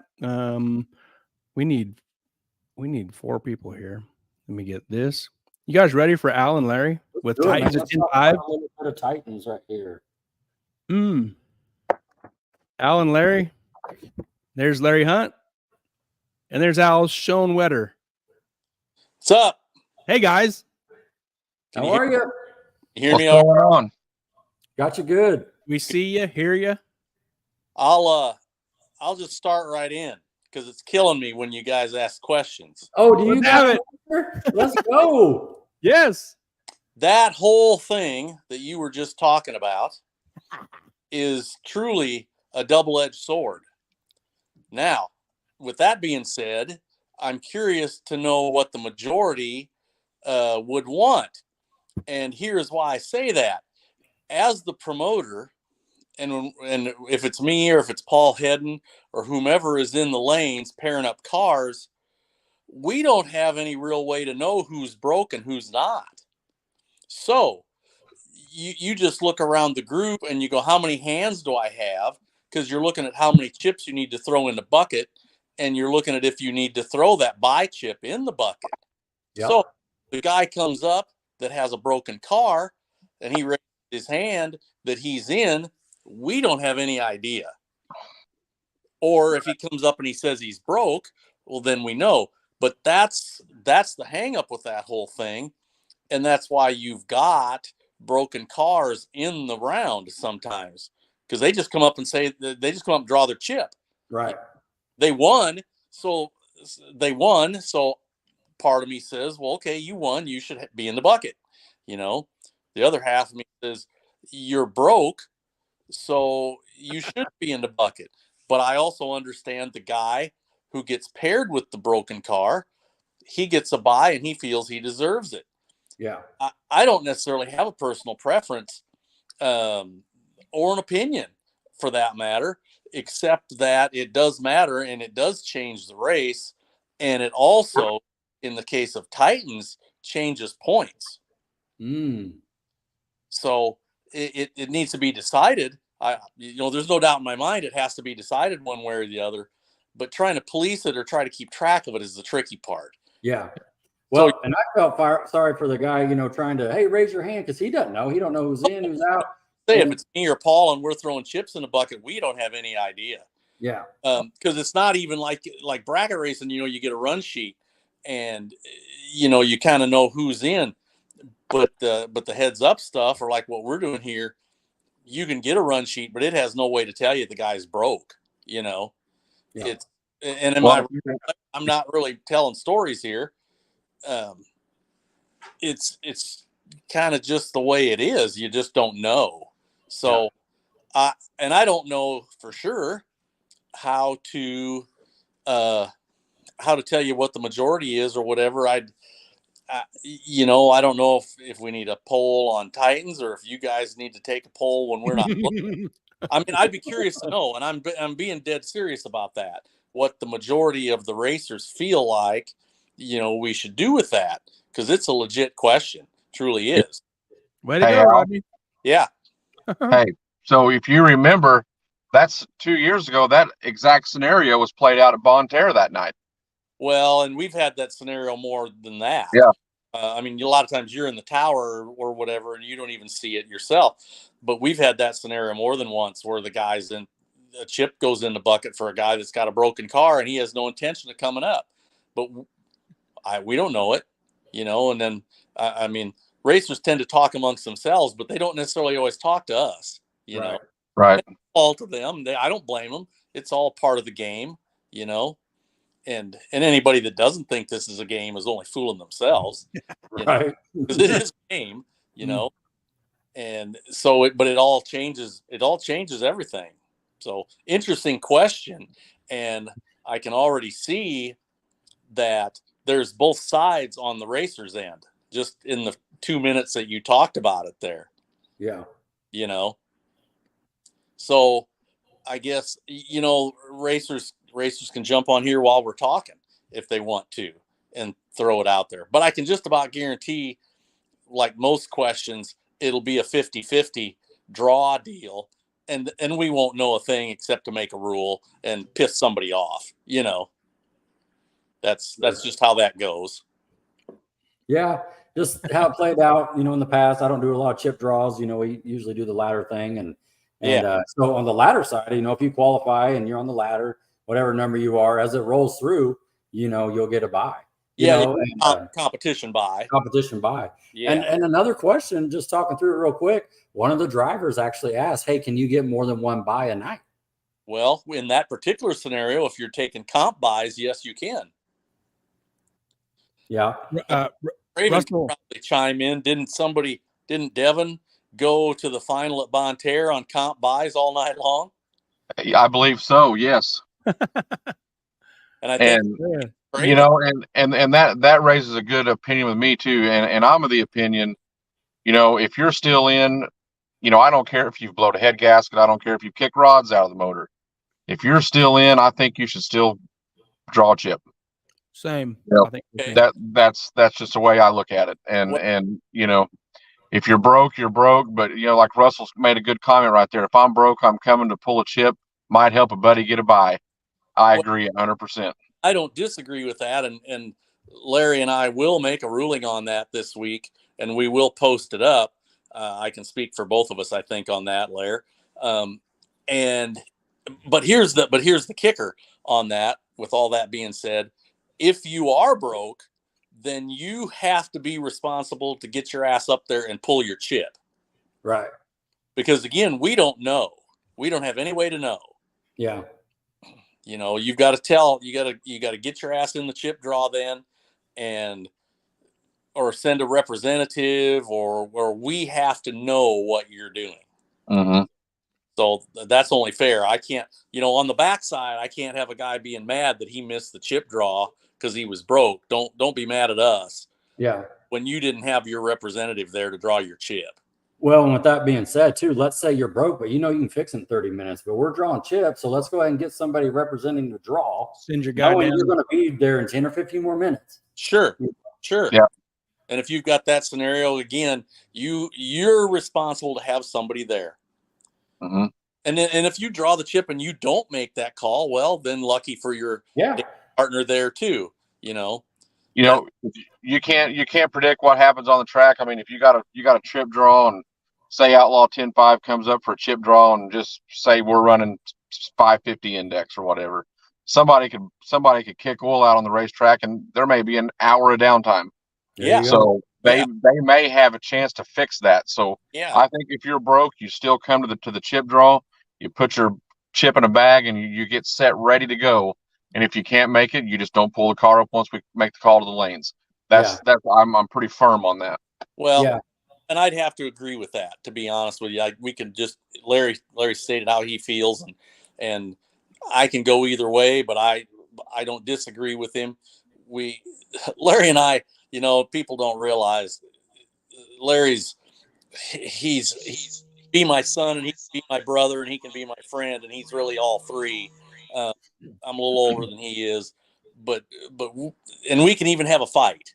You know how many times we've rode home from a Titans race pissed off at each other, but a lot. But by the time we get home, it's usually pretty much fixed and settled and we're good. Yeah. But I don't disagree with him. If that's what we're going to do, I'm good with it. Put your chip in. The only thing I do say is get up there to do it and don't be mad at us if you miss the chip call. That's the part that I won't put up with if that's the case. You know what I'm saying? Yeah. Yep. And I think that's only fair. Don't be mad at the promoter if you're not in line to get your chip. And I think that's a lot of it too, is, you know, if a guy is broke, you know, I think a lot of times they're going to come up there and, you know, they're not going to show their hand. They're not going to, you know, it's like a poker hand, you know, they're going to come up there and they're going to act like they're, you know, they're still in and it's good, you know. Yeah. And they're going to wait till that last minute. If there is an oil down, if there's, you know, somebody kicks a rod or blows a tranny line, there's so many scenarios there that I think you just got to get up there and you got to be ready to go to battle, whether you think you can or you think you can't. You have to show that you can. Yeah, it's absolutely a poker hand, and if you're playing it that way, put your poker face on, get your hand in the bucket. I'm all for exactly. it. Yep. If that's the game we're going to play, and then you can write it down that we said it here if that's the case. But you just got to make the call. You got to be there. Yep, just be there. Because we're not going to come find you. That's no. Right. No, good. I love the discussion here. Man, way to go, Rod. Dang. Well, you know, hey. See what you went and stirred up? Shits. What are we going to call this? The Rodney rule? The hot rod rule? Hot rod rule of broken cars, you know. There you go. That's right. I'm good with it, but it changes the scenario of the whole thing. And in case of Titans, it changes points. You know, it's for round one, and it changes. That guy gets a free round, a free buy, and he gets a free point. That's part of it too, you know. And lucky's better than good every day. Sure. You know, and your second topic there, while I'm thinking about it before I forget, you were talking about Whataburger. But I will tell everybody, and I hope that the place is still there. We don't know. We haven't been to Ark City for a couple of years, but there used to be a place there kind of on the edge of Ark City called the Burger Junkie. Uh-huh. And I hope they're still in business. And I know Larry's been watering at the mouth for 2 years. I don't know about that, though, here lately. I've kind of been sidelined on that deal. Well, Larry's had a little bit of health issues, and he's supposed to diet. But I got a feeling if the Burger Junkie place is still there, one, we're giving you a shout out if you are still there, and I hate it if they're not still there because that place was awesome. Still there. It is still there. Yeah. Mrs. Harper says still there. Okay, cool. Yeah, it's good. And Larry's not going to cheat on his very strict diet that he's on. Yeah. Oh, she's throwing out the Trax burgers, but you haven't had our new burgers yet. Well, no, before we get to the track, before the Mad Grill is even open. Sure. I'm not trying to take business away from the Harpers. You know, No. They're doing a hell of a job out there as far as I can see from a distance. You know, and but I'm talking Friday noon for lunch or whatever. You know? Right. They keep talking about these French fries, and we haven't even had any. We don't know if they exist. You know, we've seen pictures. It could be some AI stuff. Over AI French fries. I don't know. Yeah. The day we show up, we're out. We're out. Sorry. Hey, I'll just throw my 2 cents in. Do they have chili and cheese to go with them? Oh, I don't know. That would be good. Mrs. Harper, got a question for you. Yeah. Girl Gary, are you on that deal? Mrs. Harper says, I'll get Burger Junkies hours for you. I guess they serve breakfast as well, so you'll be ready. Hey. Well, I don't know if even they know it, but we refer to the Harpers as Girl Gary and Boy Gary, you know. No, hold on now. That wasn't your joke. That one, She put something on here. Pull it up. Oh, Gary. did she already? What? She says, I hear you have a race car. It's right there. Yeah, we're making fun of her prize, and she's making fun of Gary not bringing his car to the track. Well, I just, when you talk about the Harpers, you go Gary Harper. Gary Harper, and well, which one? Yeah. And so out here, at least, we've just kind of tagged them as Girl Gary and Boy Gary. Yeah, we were told that it's Harper and Gary. Oh, is that what it is? Yeah. Okay. And then when we're having a meeting, we call this Gary Putnam. Okay. And from the get-go, I've always went Mr. Harper, Mrs. Harper. That's the easiest for me to navigate around. Well, it's a lot more respectful, and I should maybe adopt some of that probably. But it's, we go to track ops in the winter. A lot of people don't even know that happens in the wintertime with all the track operators all around the country. But yeah, a lot of us it's easier to refer to them as Girl Gary and Boy Gary, and no disrespect meant at all. Oh yeah. And my name's Gary, and I don't need to keep saying the name Gary. Okay. I prefer Mr. Harper, Mrs. Harper. Well, you guys are a little bit new, so you don't get referred to as much, especially amongst the track operator people, But sure.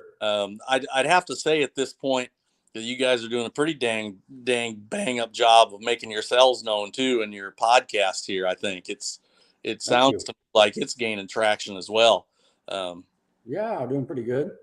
And I can't see we're sitting here on this StreamYard thing now. I can't see the page. I can't see the live page right this minute to see who's all on here. But there was quite a few people on there in the first hour anyway. Yes. Oh yeah. Your whole posse that follows you is here right now. Are they? Yep. Yeah. Well, that's the only good. person I haven't seen is Devin Brown, but I've seen everybody else. Okay. Well, we're excited. I hate that we missed Centerville. I know Larry hates it too. We love going to Centerville. Yeah. It's hard.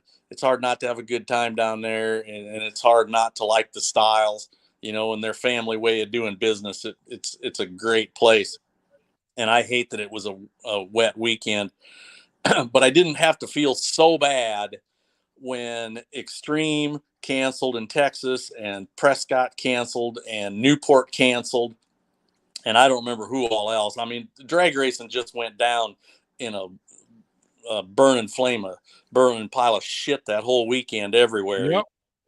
And so it didn't make you feel so bad that you had to pull the plug over. It was definitely the right call. Yeah. It rained there all day on Saturday. Yeah. We went 4 in a row for rainouts. We finally got to go. It's been pretty soggy, and I hate to even talk about it very much, but we're looking good at Mid America right now. So I hate to say much more about it and make it angry, Yeah. And Hey, one final comment on this chip draw. I want to bring this up. Oh, okay, cool. Russell. Yeah, Russell Foreman says, I think chip draw is better. The 2 fastest cars in the parking lot can peek each other first round. Everybody likes to see that, but except the 2 fast guys, and they got to race each other. Yeah. It happens. It can happen.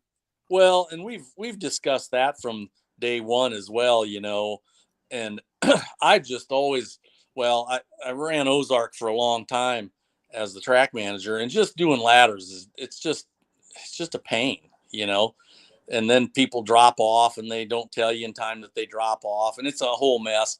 And the chip draw, it's just, you pretty much have to come up every round with your A game, because you don't know who you're going to get. And it just throws in that deal of excitement, because you just don't know where it's going to land, who's going to win, where the points are going to go. And I'm proud of the fact that the point system we came up with in Titans the last 2 years, Outlaw 10.5 went down to the final night, to the final round, to see who was going to win it. The last 2 years, yes. 2 years over at Mocan. Yep. And that tells you the points are tough, and it just makes the racing good, and it keeps the excitement up. And I don't know, you could tell me if I'm wrong, Lair, I don't think we had any winners in any class this year until the final night at Mocan, did we? No, it come down. We was me and Craig Stagner was literally up in the tower with pens and paper, doing points as we went because it was that close. Yeah, and I did them. I did What here. I was, what was coming down, so that makes it pretty exciting. yeah, that was the year before that you and Craig were there, and then I did it last year. Yeah, that's right.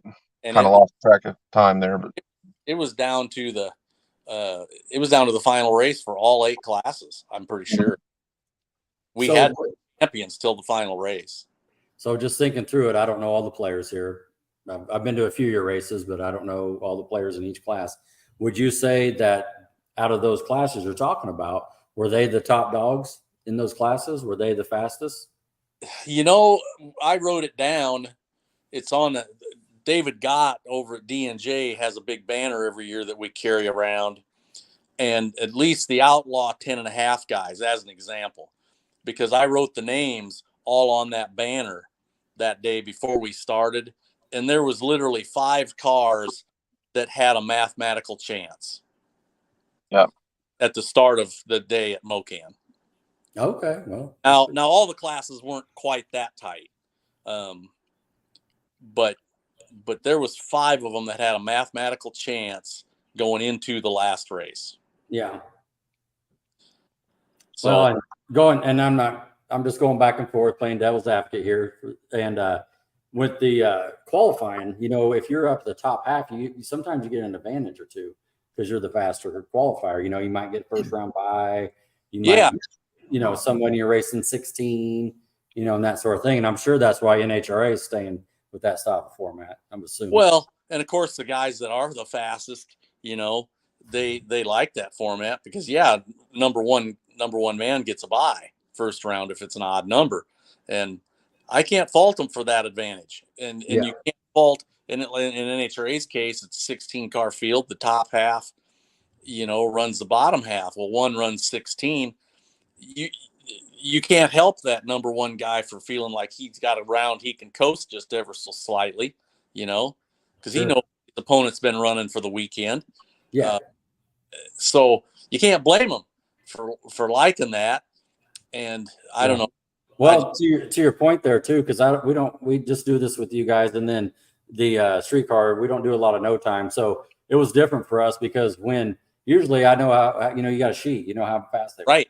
And so when I was going up there, I'm just like, man, I wonder how fast that guy is, So that's what makes it fun. I've been playing a little bit with you guys, so I know who the killers are, but when they're all killers, it's just like, well, exactly. That was going to be my next statement. It's hard to know who the killers are when they're all killers. Yeah. Yes. That's what we saw. Yeah. Tell me in that group of Outlaw 10 guys, who's the slouch? Exactly. Nobody. Yeah. We make the joke all the time that the original intent of this, when Larry and I started, we were always at Ozark, of course, because that's our home.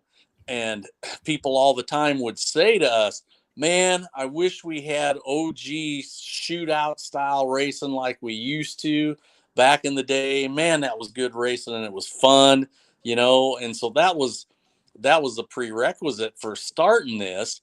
And we said, well, what can we do to make this fun, different and fun, and make our local guys into the heroes? And you can look on our Facebook page. It still says that on what you're about is to make the local guys heroes and make a good race for the small little tracks, local tracks, to have a good Saturday night and hopefully make a profit, and that was where it started. And we didn't really have enough money to pay enough money to bring in the mercenaries, We didn't have $5,000 or $10,000 or the sponsorship to pay $5,000 or $10,000. So the big wheels aren't really necessarily going to chase it all the way from all over the country.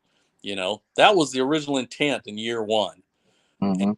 And we make the comment now that we don't have to attract the mercenaries anymore because our guys are all the mercenaries. Yeah. Yeah. That's right.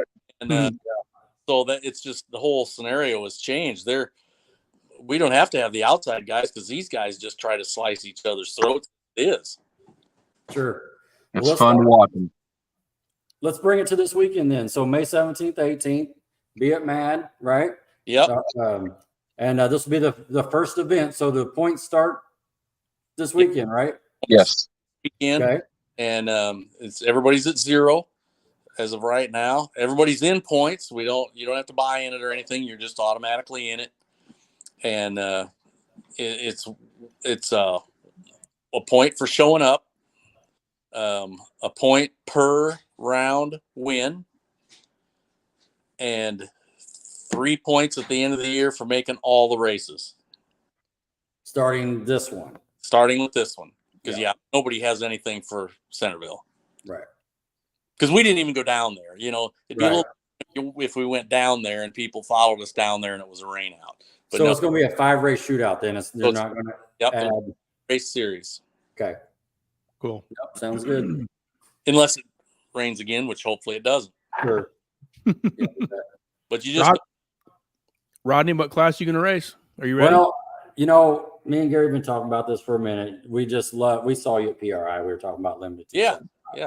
And so I have doors I'm going to put back on. And I got a few little handles I got to go get because I put them on my good doors, if you will. But I don't know if I'll have it ready by this weekend, so I may race Outlaw. But looking at all my dates and the race schedule, I plan on coming to run that limited 275. Okay, that's awesome. That before you dig yourself in too deep, and I'll bury you at the same time. Okay. Let's. This will be good. Let's go. Your 5 races have to be in the same class. For points. Yep. Don't get to switch classes. You can switch, but then you start over. Okay, so I'll be a race behind. Yes, so you would be a race behind. Yep. Okay. You better win them all. So I would fire in your door or whatever it takes to open the door. I got you. Ooh, that's good. I get that. When you said it, I saw FYI. Yeah. No, I'm glad you brought that out because I didn't know that, and maybe other people didn't as well. So. Well, we've had a discussion about it, and and again, this is Al being stupid, okay, and I get accused of that quite often as well. But to me, that just goes without saying, But not everybody sees it that way. So sure. I understand, and the more you know. So I just thought when you said it, I just will say it right off the bat. Okay. Even though you're at 5 races, you have to be in the same class. Okay. Don't necessarily have to have the same car. You have to have a class legal car with your number on it. But you have to race the same class to get the 3 points. Okay. Good looking out. You guys may or may not be familiar with Jared Johnston. I see him popping up there. I don't know him, I don't think. Yeah, he's asking what class does and he is X275 legal. He races down at Georgia in duck stuff. Okay. And he raced at Flying H this weekend in X conditions in that no rule class. He says, what class does an X275 car fit into? Well, he's probably going to probably be Outlaw 10.5. Most of those X cars go Outlaw 275, but factory roof, quarters, and doors, and back half, and frame rails in front of the front suspension is limited. Okay. So if he had real doors, steel. Well, yeah, in his case, I guess it's a Mustang, right? Right. Yeah. Yeah. It's a coupe. Mustang coupe. Yep. So factory doors, steel doors, roof and quarters, back half only, which insinuates that it's got a floor in it, factory floor in it. Okay. And factory firewall, or at least a steel firewall in the stock location. And then the frame rails in front of the towers. Okay. And so, and he's a boosted application, so it's got to be a small block, right? Yeah. I have a in front of me, but yeah, no boosted big blocks if I remember right. Right. I know, like Chopper with his Malibu, they run. He's X legal, and then they run Outlaw 10.5. But but he's got because the door thing, but right. It's not impossible, So like Jared's car, beyond the shock towers, you don't need the stock frame up. That's like radiator support up there, right? Right. That's how I look at it. past the shock towers, it's just radiator support. Yeah, but you So- can cut it off in front of the shock towers. Okay, gotcha. It kind of made it sound like you made it kind of sound like they had to be forward of the shock tower also. No, just to the But- front of the shock tower. Just or the back side, kind of how. Yeah, Yeah. yeah. We know yeah. what you're talking about. Yes. Yep. Okay. Good Pretty question. standard. Everybody does that. Everybody from the strut tower forward, they do a tubular deal, and Yeah. pretty common deal. Okay. Yeah, Cool. I've always considered that radiator support past Yeah. the struts and the suspension pickup point there with the K member and all that stuff. The shock tower, that's radiator support. Yeah, but you can't bob it off at the firewall, Yeah. and you can't run like a Camaro with a stub. You can't run an aftermarket stub. Well, and you guys, and I don't want to say you guys, let me start over. At the last Ozark race, I believe there was a limited class there. Yes. Craven put on. And if I remember right, I don't know all the players, but the Green Maverick and the White New Edge, I think, made it to the final. Help me out, Gary, on some names. And Maniac with the Maverick, right? Yep. Maniacs with the Maverick. and then and it was door to door. I think like it was only 100th off in the final with those two guys. And I'm 99.9% sure that I know the Maverick is legal for limited. And who was the other car? Brian Snyder, I believe. White New Edge. Yeah, I think so. And I'm 99.9% sure that's legal for limited too. Right on. And so, Craven, is that your rules basically? Is the same rule package they're putting together here? You know, and I think that's the same rule package Harper wants to do next year. Yeah, Craven doesn't have the door rule, but I think he's still weighing them. I think. I don't know for sure. Yes. He says yes. Yep. Okay. No, that's good. That limited class is going to be cool. I Yeah, think it's cool, and we have That Green Maverick still has factory glass in it on all windows. Awesome. that's Yeah. awesome. Yeah, Craven's weighing them. Yeah, I was thinking it was. Cool. We just don't have a way to haul scales around, and I'm not going to get into that. You know, For sure. No, that's good. that's So let's go back to the Friday. What are we doing on Friday? What time's the gates open? Do we get some qualifiers? well. Harper and I haven't really set it in stone, but he can weigh in here, being as I know he's listening. I just roughly wrote down notes here. Gates open at 4 and racing at 6. Okay. He can type up something else if he needs something a little different than that. And on Saturday I had put gates at 11 and racing at 1. Okay. But again, Gary chime in and pop up on there. You know your crowd and your place better than I do. So if we need to change that slightly, now's the time where we can do that. You know that. And I'll touch on something real quick too. Normally, what we do, like I said, it's open test and tune. Slicks and drag radials only. We'll prep the track at the beginning, is like we always do, and then You're talking guys will run, and then we will call up Outlaw 10.5 and Outlaw 8.5 for 2 official re-prep sessions, and limited. and limited as well. Yep. So Okay. they run as a group twice on Friday night. Okay. And the track will be prepped before those, quote unquote qualifiers. Yeah. Mrs. Harper here. She says the gates open at 5:30 Friday. Racing is at 7 due to staff. Okay. That'll work.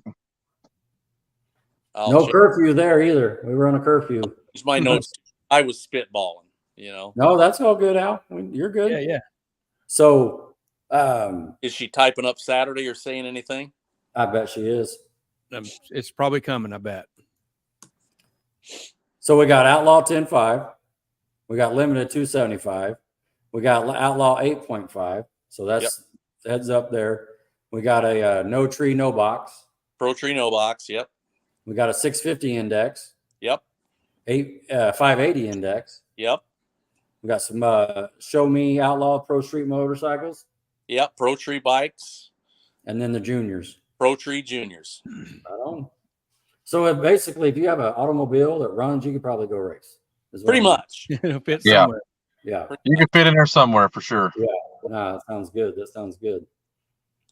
You know, and speaking of prep, and I know Harper's pretty jazzed about this. I'll call him Harper this time.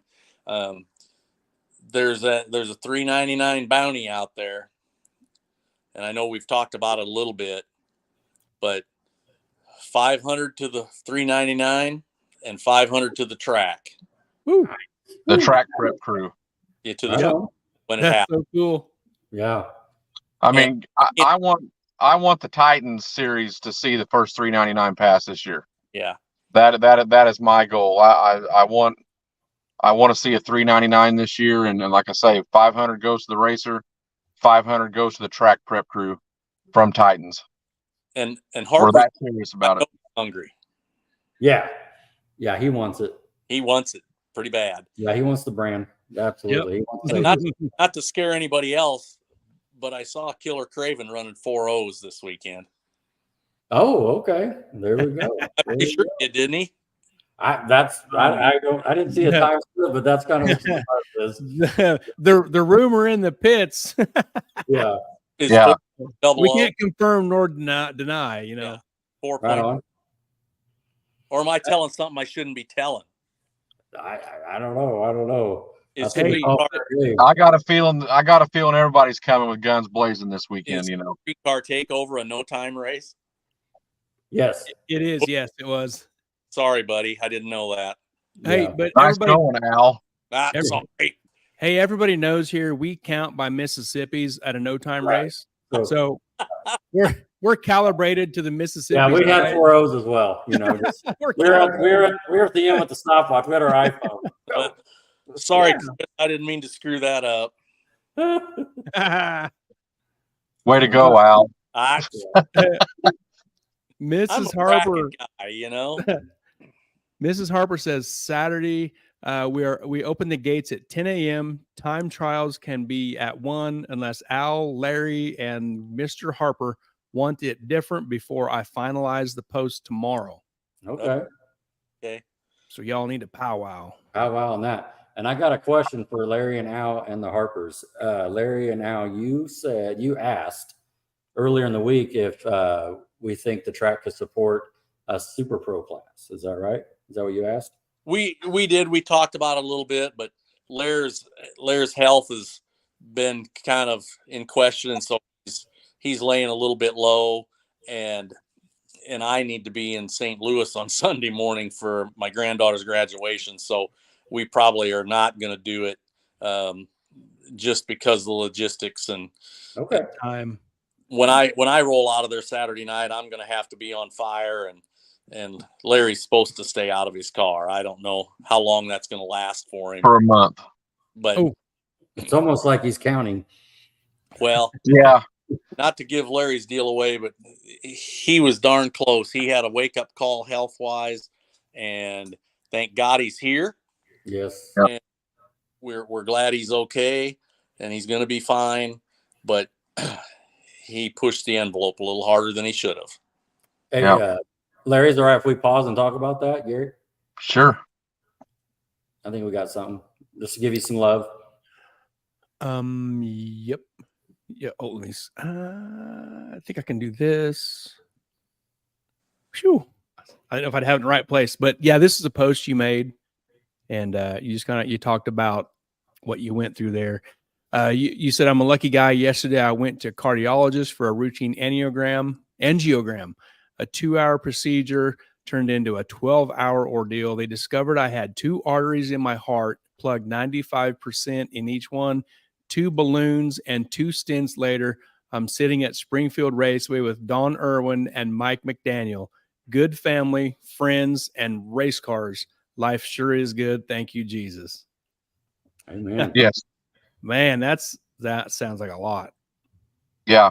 About made me tear up there. But yeah, I've had a rough 2 months, and but we're good. You know, I just had some heart problems that I didn't know about, and like Al said, I just about went to the edge and didn't realize it. And but I'm on a good diet plan, and just taking care of myself and trying to get exercising. And you know, I can't race for a month. I'm on a 10-pound weight limit for the next 14 days. And, you know, I had big plans going to Mocan to race Memorial Day weekend. And of course we got the shootout coming up at Ozark. I don't know what I'm going to do there. I'll probably try to get in the car a week early, but we'll see what happens. Mm-hmm. But no, it was just a wake up call, and life's good. Right on. Thanks for sharing. You bet. Yeah. Mark Westmoreland says, "God bless you, Larry." Thank you. Yes. All right.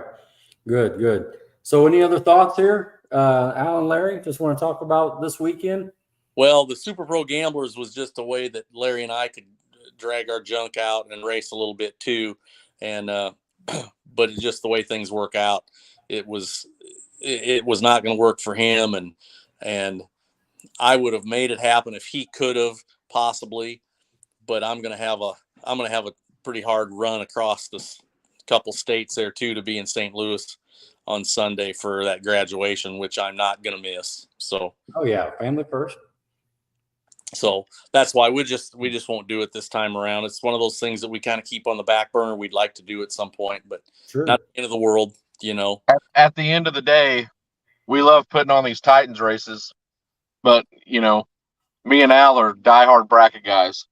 So if we could throw in a bracket class and we can actually still kind of run the race a little bit and hop in our stuff and make a pass every once in a while, Oh yeah. I think we both come to the conclusion that we could probably do that. So, but that was kind of the idea of it. But like I say, it just didn't work for this one. But we might try that. And a reminder too that you know, while we're talking about Titans and the rest of the year for the schedule, we've always had the World Finals at Mocan, and we've actually flopped Ozark and Mocan this year. Finals are at Ozark at the end of the year, so we're really looking forward to having the finals back at home. That's cool. I think that's going to be fun. Yep. And the second race or third race, but the second one now with the rain out will be at Mocan in June. So 14th, 15th. Yep. But anyway, back to the subject on hand without all the distractions there. My hope is that the players are ready to go. I haven't really talked to anybody that much, but I think they're all out there kind of chomping at the bit. I know there's different players in the 8.5 deal. I've heard rumors of a couple of 8.5 cars might go to limited. I've just heard lots of different things, little bits and pieces here and there, but nothing real serious. And I don't know how many cars there actually are, but I hope there's a bunch of them. I think Titans just kind of keeps catching on. People see it. We get a lot of good comments about it. Every year I get a couple tracks that call and want to have a Titans race. Right. And, we talked to Devin Friday night, and he thought probably him and about 10 of his buddies are going to come over here this weekend. So, yeah. Well, I'll add to that. So it's no lie when Devin come over there last year and basically rotated the earth at Mid America Dragway, it made a statement. And you know, and that momentum has carried on all winter long, and I know the Titans guys are all looking forward to coming to Mid America because, you know, the Harpers have just, you know, the Maybriers, all of them, they're just great people, and the track is awesome, and the racers know they can put the power down over there, and that's what I'm looking forward to. I know the racers are excited to get over there and get on a surface that they can pour the coals and we can have a good show. Great. Hey, are you guys going to look at maybe trying to get into Flying H next year with the program? I tried to talk to them this year. And I get it that Blake and those guys, they were so buried and so busy, and we just didn't get it to work out. You know, it's never off the table. I talked to people, but the problem being that we'd have to lose a track to gain a track, you know. Oh, okay. Not terribly interested in more than 6 races, because like we've kind of broached on here a little bit, 6 races is 6 weekends that cuts into Larry and my racing ourselves. Right. Yeah. It makes a lot different schedule for us to go race ourselves. So I'd never tell you that we wouldn't talk to them. But they kind of started up their own little deal too. That's just ever slightly different, you know. Yep. Yeah. So there's a lot of moving parts to that question that is just hard to say, but it's never off the table, you know. Yeah. Right. Well, talking to the Harpers, I know they're not going to give their date up. No, I think they're much, and you know, Mocan is always in, and Centerville's always in, and all the rest of them, you know. So you just got to play it out year after year. Who would have ever thought that the intent was never that Titans was going to be in their 6th season? That was never the intent either, because it's like, well, heads up stuff eats itself. Everybody knows how that works. And especially in our format, our case, where it's a little bit loose anyway, there's not really rules, you know, which just makes the problem even worse and makes the whatever the I'm not getting the word I want to say, but makes the road to being impossible, where people start dropping out that much quicker. But these guys so far, they apparently like beating the crap out of each other because they keep Yeah. It's almost like they're competitive. Well, you would think there might be some competitors in that group. Yeah. That's awesome. Great group of guys. I tell you what, ever since Gary and I kind of came over, I think our first lick was at Tulsa with Titans at 10-5, and then maybe Mocan. But we felt like family. They brought us in, good to us. You need anything, message in later. I mean, like, you know, it's like we've known them for 10 or 15 years, and we just started. There's not a bad team of racers. All the way from the junior classes to the Outlaw 10-5. Every team will do whatever they need to do to help you when you're at the racetrack. Al and I got really lucky. The people that follow Titans and just the Ozark home crowd, they're just all awesome people, and couldn't ask for a better group of racers to follow the series. Every one of them's great. Based on the questionable promoters that run that thing, I don't know. Yeah. why they stick sometimes, but they seem to stick with us. And are you the weakest link? What are you saying? I probably am, you know. Yeah. I probably and but no, we've been very blessed in that aspect to have great racers. Yeah. And you guys are right there with them. So I appreciate you guys, you know, joining the series and I feel like I've known you guys forever already, you know. Yeah, I appreciate that. And we need to get spectators to jump in their car and drive to Mad and come watch these badass cars on Harper's track. Well, absolutely. Spectators need to come out. You know, I hope there's some, and not to take away from the work that's being done over at KID. I wish those guys the very, very best. We know Kenny and all that, so I don't want to take away from them in any way. But I hope there's some Wichita people seeing this that'll come down and buy a ticket. I hope the local Mad guys will look at 650 and 580 and give the index racing a try, or Pro Tree No Box, which Pro Tree No Box, if you don't understand it, call me. But it's pretty simple. It's just bracket racing with no delay box. Yeah, just bracket racing, not allowed a delay box. And you can use your trans brake. Yep. So yeah, we want the Mid America bracket guys to come out. There is a class to get in, juniors bracket racing on the motorcycles on a Pro Tree, you know, and it's going to be a little bit different, and that's what makes it fun. Is all the bracket guys, you know, bracket guys don't get to run a Pro Tree very often, and so everybody has a chance, you know, and you know, you're not going to be 001 like you normally would a Super Pro guy, blah blah blah, you know. And so, you know, they don't have the delay box there to rely on, which I'm a Super Pro guy, so Al is too. But, you know, you get out there on the Pro Tree and everything is different. And so it's a good time, and we get people that come to us that normally are just bracket guys, and they get on the Pro Tree, and we see them in the pits, and they're smiling from ear to ear, going, "Oh my God, this is the most fun I've ever had. I haven't had been on the Pro Tree in 25 years." Right. And they're just smiling from ear to ear, and they may not have won the race, but they left having a good time. And that's what we hope. And the junior kids, they really love the Pro Tree, and so does the motorcycle guys. And we allow those guys to go in deep so they can cut a little bit better reaction time. So You know, it's they have fun. So bracket guys come out from Mid America, Wichita, wherever you're from around there, come out, have a good time, and I guarantee you'll leave with a smile on your face. There you go. Yep. And your 650 and 580 looks like instant green. Yeah, the instant green is on the two index classes, so that's the equalizer there. Yeah. Nobody they had some instant green going at the Street Car Takeover. 10-0s, 9-0s, that instant green. Okay. So that's getting popular is what I'm trying to say. That takes the advantage away from those index guys. Yeah. Yeah. The 580 class, if you want to go ahead and put the name on that check so the ink is dry, it's Charles McPherson. Okay. He's a local guy. We like to pat him on the back. He does such a great job, and he wins a lot, and he's a good dude. Yeah. And he's such a great racer, and he does great in them 580 classes. You know, and if you read our minimal rule sets that we have on our flyers there, you know, you can see under each class there's 4 or 5 lines under each class, and that's your rule set. And we try to design this where everybody has a chance.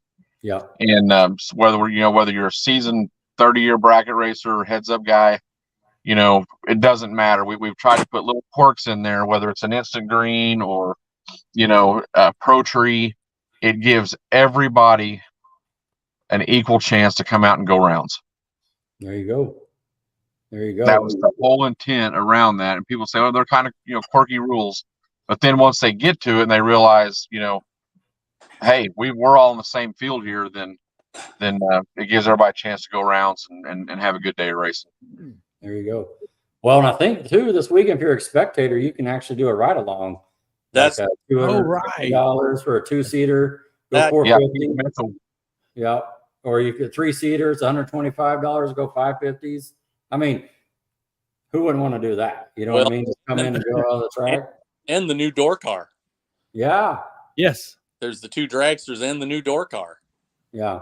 That's and Keith Mitchell will go through the whole process with you. I mean, helmet, you know, they'll supply the helmet, the fireproof coat if you need it, things like that. But he spares no expense through the burnout box, everything. Nice. When you get your $250 worth, because I mean, I'm talking, you know, 100-foot burnouts on the floor. I mean, he treats you to an experience. Yeah, it's a fun experience if you've never rode in a car or a drag. Proud America Motorsports or something like that. Yep. Proud yes. Sports. Yeah. Pull his Facebook page up. He used to, at least he used to. I think he still does. You can make an appointment for Friday and Saturday both, or you can just walk up there at the event and sign up and get in line. And they run the wheels off those cars. Yeah. They put people in them as fast as they can put them in there because there is some time there, but you know, and the dragster, the dragster, they call it the loud American, and it's a blown alcohol injected top alcohol dragster, and it runs 450s, you know, 155, 160 mile an hour. Yeah, and he'll hold it down for you for sure. Well, pretty awesome. My car goes just a touch faster than 450s, and it costs a little bit more than $250. Yeah, get that feeling. You know what I mean? I was sitting there thinking, man, I need to buy me a ticket so I can go some. Yeah, just so you know what it feels like. Man. Well, hey, listen, you got that side bet with Troy to go 459. If you get in the tractor, you could, dude, because that's $100 bet. Man, well, you know what I'm saying? Right. Let me say that even the double dragster, if you've never been in a drag car, yes to this, someone who's never been down the racetrack or never been in a drag car, 550. Oh yeah. Extra smoking ride. Yeah. Oh my God. Yes. Yeah. Absolutely. Mrs. Harper says the door car is broke. Mr. Mitchell is not bringing the door car. Oh, is he? I okay. Today, fair enough. So you got to drive in the dragster. Let's just get down. Well, that's a bum deal. I'm sure Keith is bummed out about that as well. Sure. Because he's pretty excited about that new door car. But yeah, if you know, the double seat dragster that runs 550s, and I don't want to quote his pricing, but I think it's $150 to jump in that one. And the fast car that runs 450s is $250. But if you've not done that, that's a ride. I bet. Yeah. You know, I still like that ride in my dragster, and I've done it a few times. So Yeah, for sure. Cool. and so yeah, Keith is a good guy, and they'll give you an experience for sure. That's awesome. So Gary, let's hit a couple of comments, and then we'll wrap up here with the finals. There, I started Cameron there. He had a shout out to Larry. Yep, I seen that there. Cameron, our local guy here, he says, Larry, we're glad you're still here and taking care of yourself. From Cameron Marsall. Yep, Cameron's a good dude. I really like Cameron. I appreciate that, buddy. Yep, we saw him this weekend at Flying H with his badass Camaro. Yeah, he's got his old car looking good. Oh Yep. yeah. Eric Knott says, love the podcast. Always look forward to watching. Thank you, Eric. Jeff Harper says, put me in, coach. Larry Hunt, take care of yourself, and God bless, bud. Thank you, buddy. Yeah, we're going to keep tabs on Larry, but we may have to sneak and make a detour at that Burger Junkie deal. Yeah, exactly. But yeah, beyond that, he's following the rules. Good. beyond that, it's fish and broccoli. There you go. Fish is good. I like Yeah. fish. I like broccoli too. Oh yeah. Mark Westmoreland, he listens to us every week here. He says, I sure hope that our locals are listening. We was talking about the spectators coming out. He said the car count last Saturday was terrible. Got to support Mad. Was he talking yesterday or? I don't know. Mm-hmm. Yeah. I'm not sure. Very good. Yeah. Well, Yeah. and that's, you got to have people don't understand that, but you know, you can have a great car count, but you got to have spectators in the seats to make the event come out. You bet. And you know, we got to have spectators. Well, and hopefully, you know, it kind of some of that falls on the Harpers and on the crew there and on you guys and whatever. And we promote ours from our end too. But yeah, hopefully, and I think the Harpers have worked very hard. They've worked very hard out there to become known and get Mad on the map. And kudos to them for what they've done that I've seen. Sure.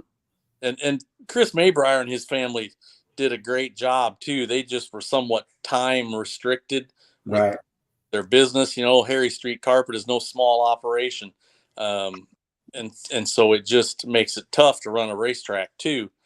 But I hope all the Arc City area is listening, you know. You bet. Yeah. Titans are coming. Yeah, we're coming. And it'll be a show. So don't miss.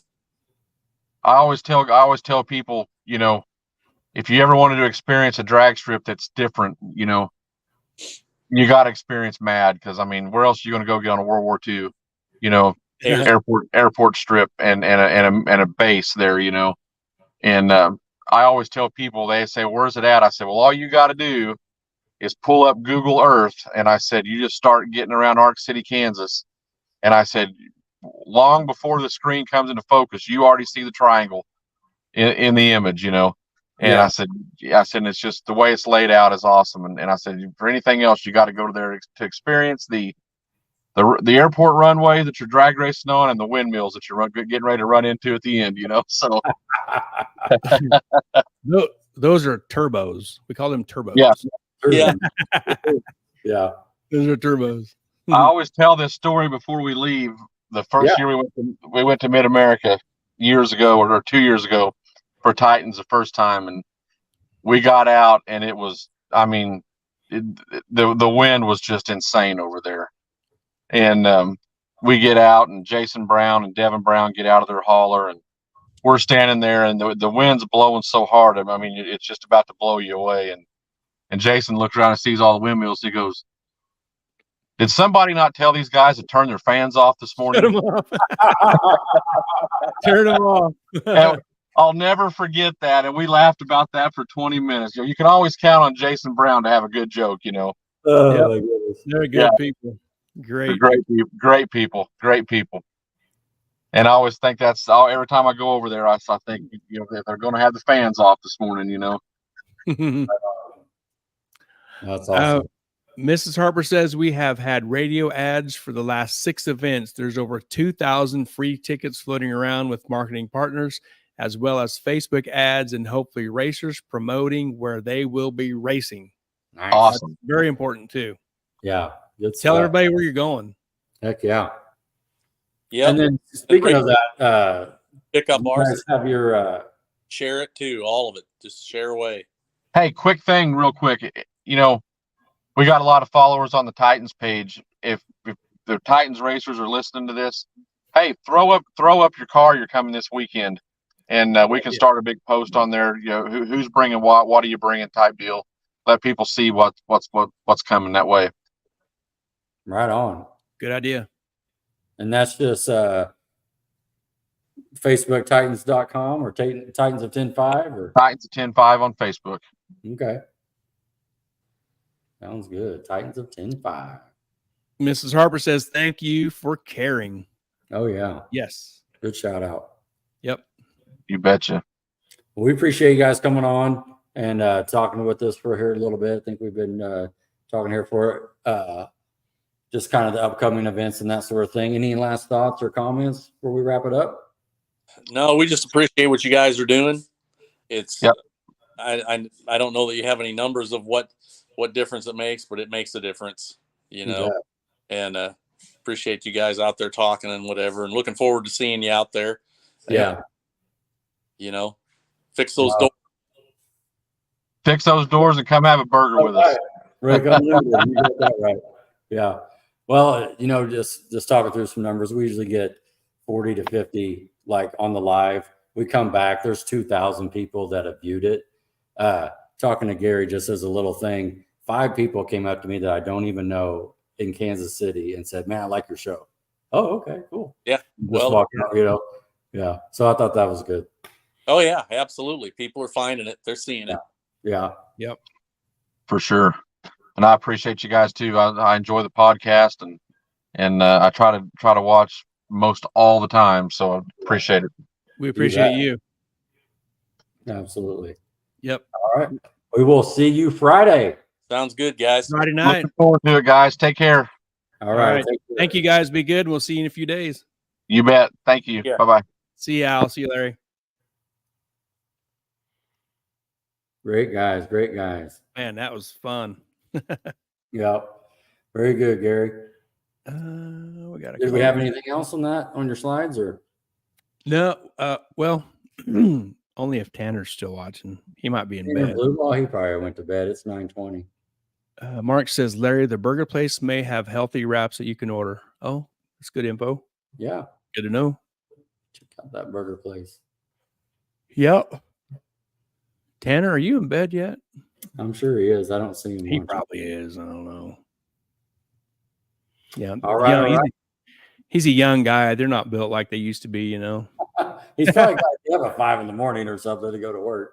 Well, I got to get up at 4. That's what I'm saying. Whatever time you guys get up. Yeah. He gets up. Yeah, I don't know. Hey, hang on a second.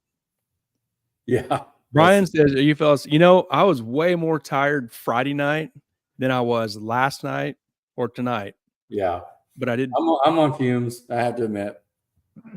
Yeah. I'll probably be hurting tomorrow during the day, but I'm good right now. Yeah. Cool. Yeah. All right, Gary. Yeah. Let's let people get out of here. This is 2 hours and 20, almost 24 minutes. So right. Let's thank our sponsors and wrap it up. Yep. Let me get over here and run up here and bam, bam. Oh, where'd it go?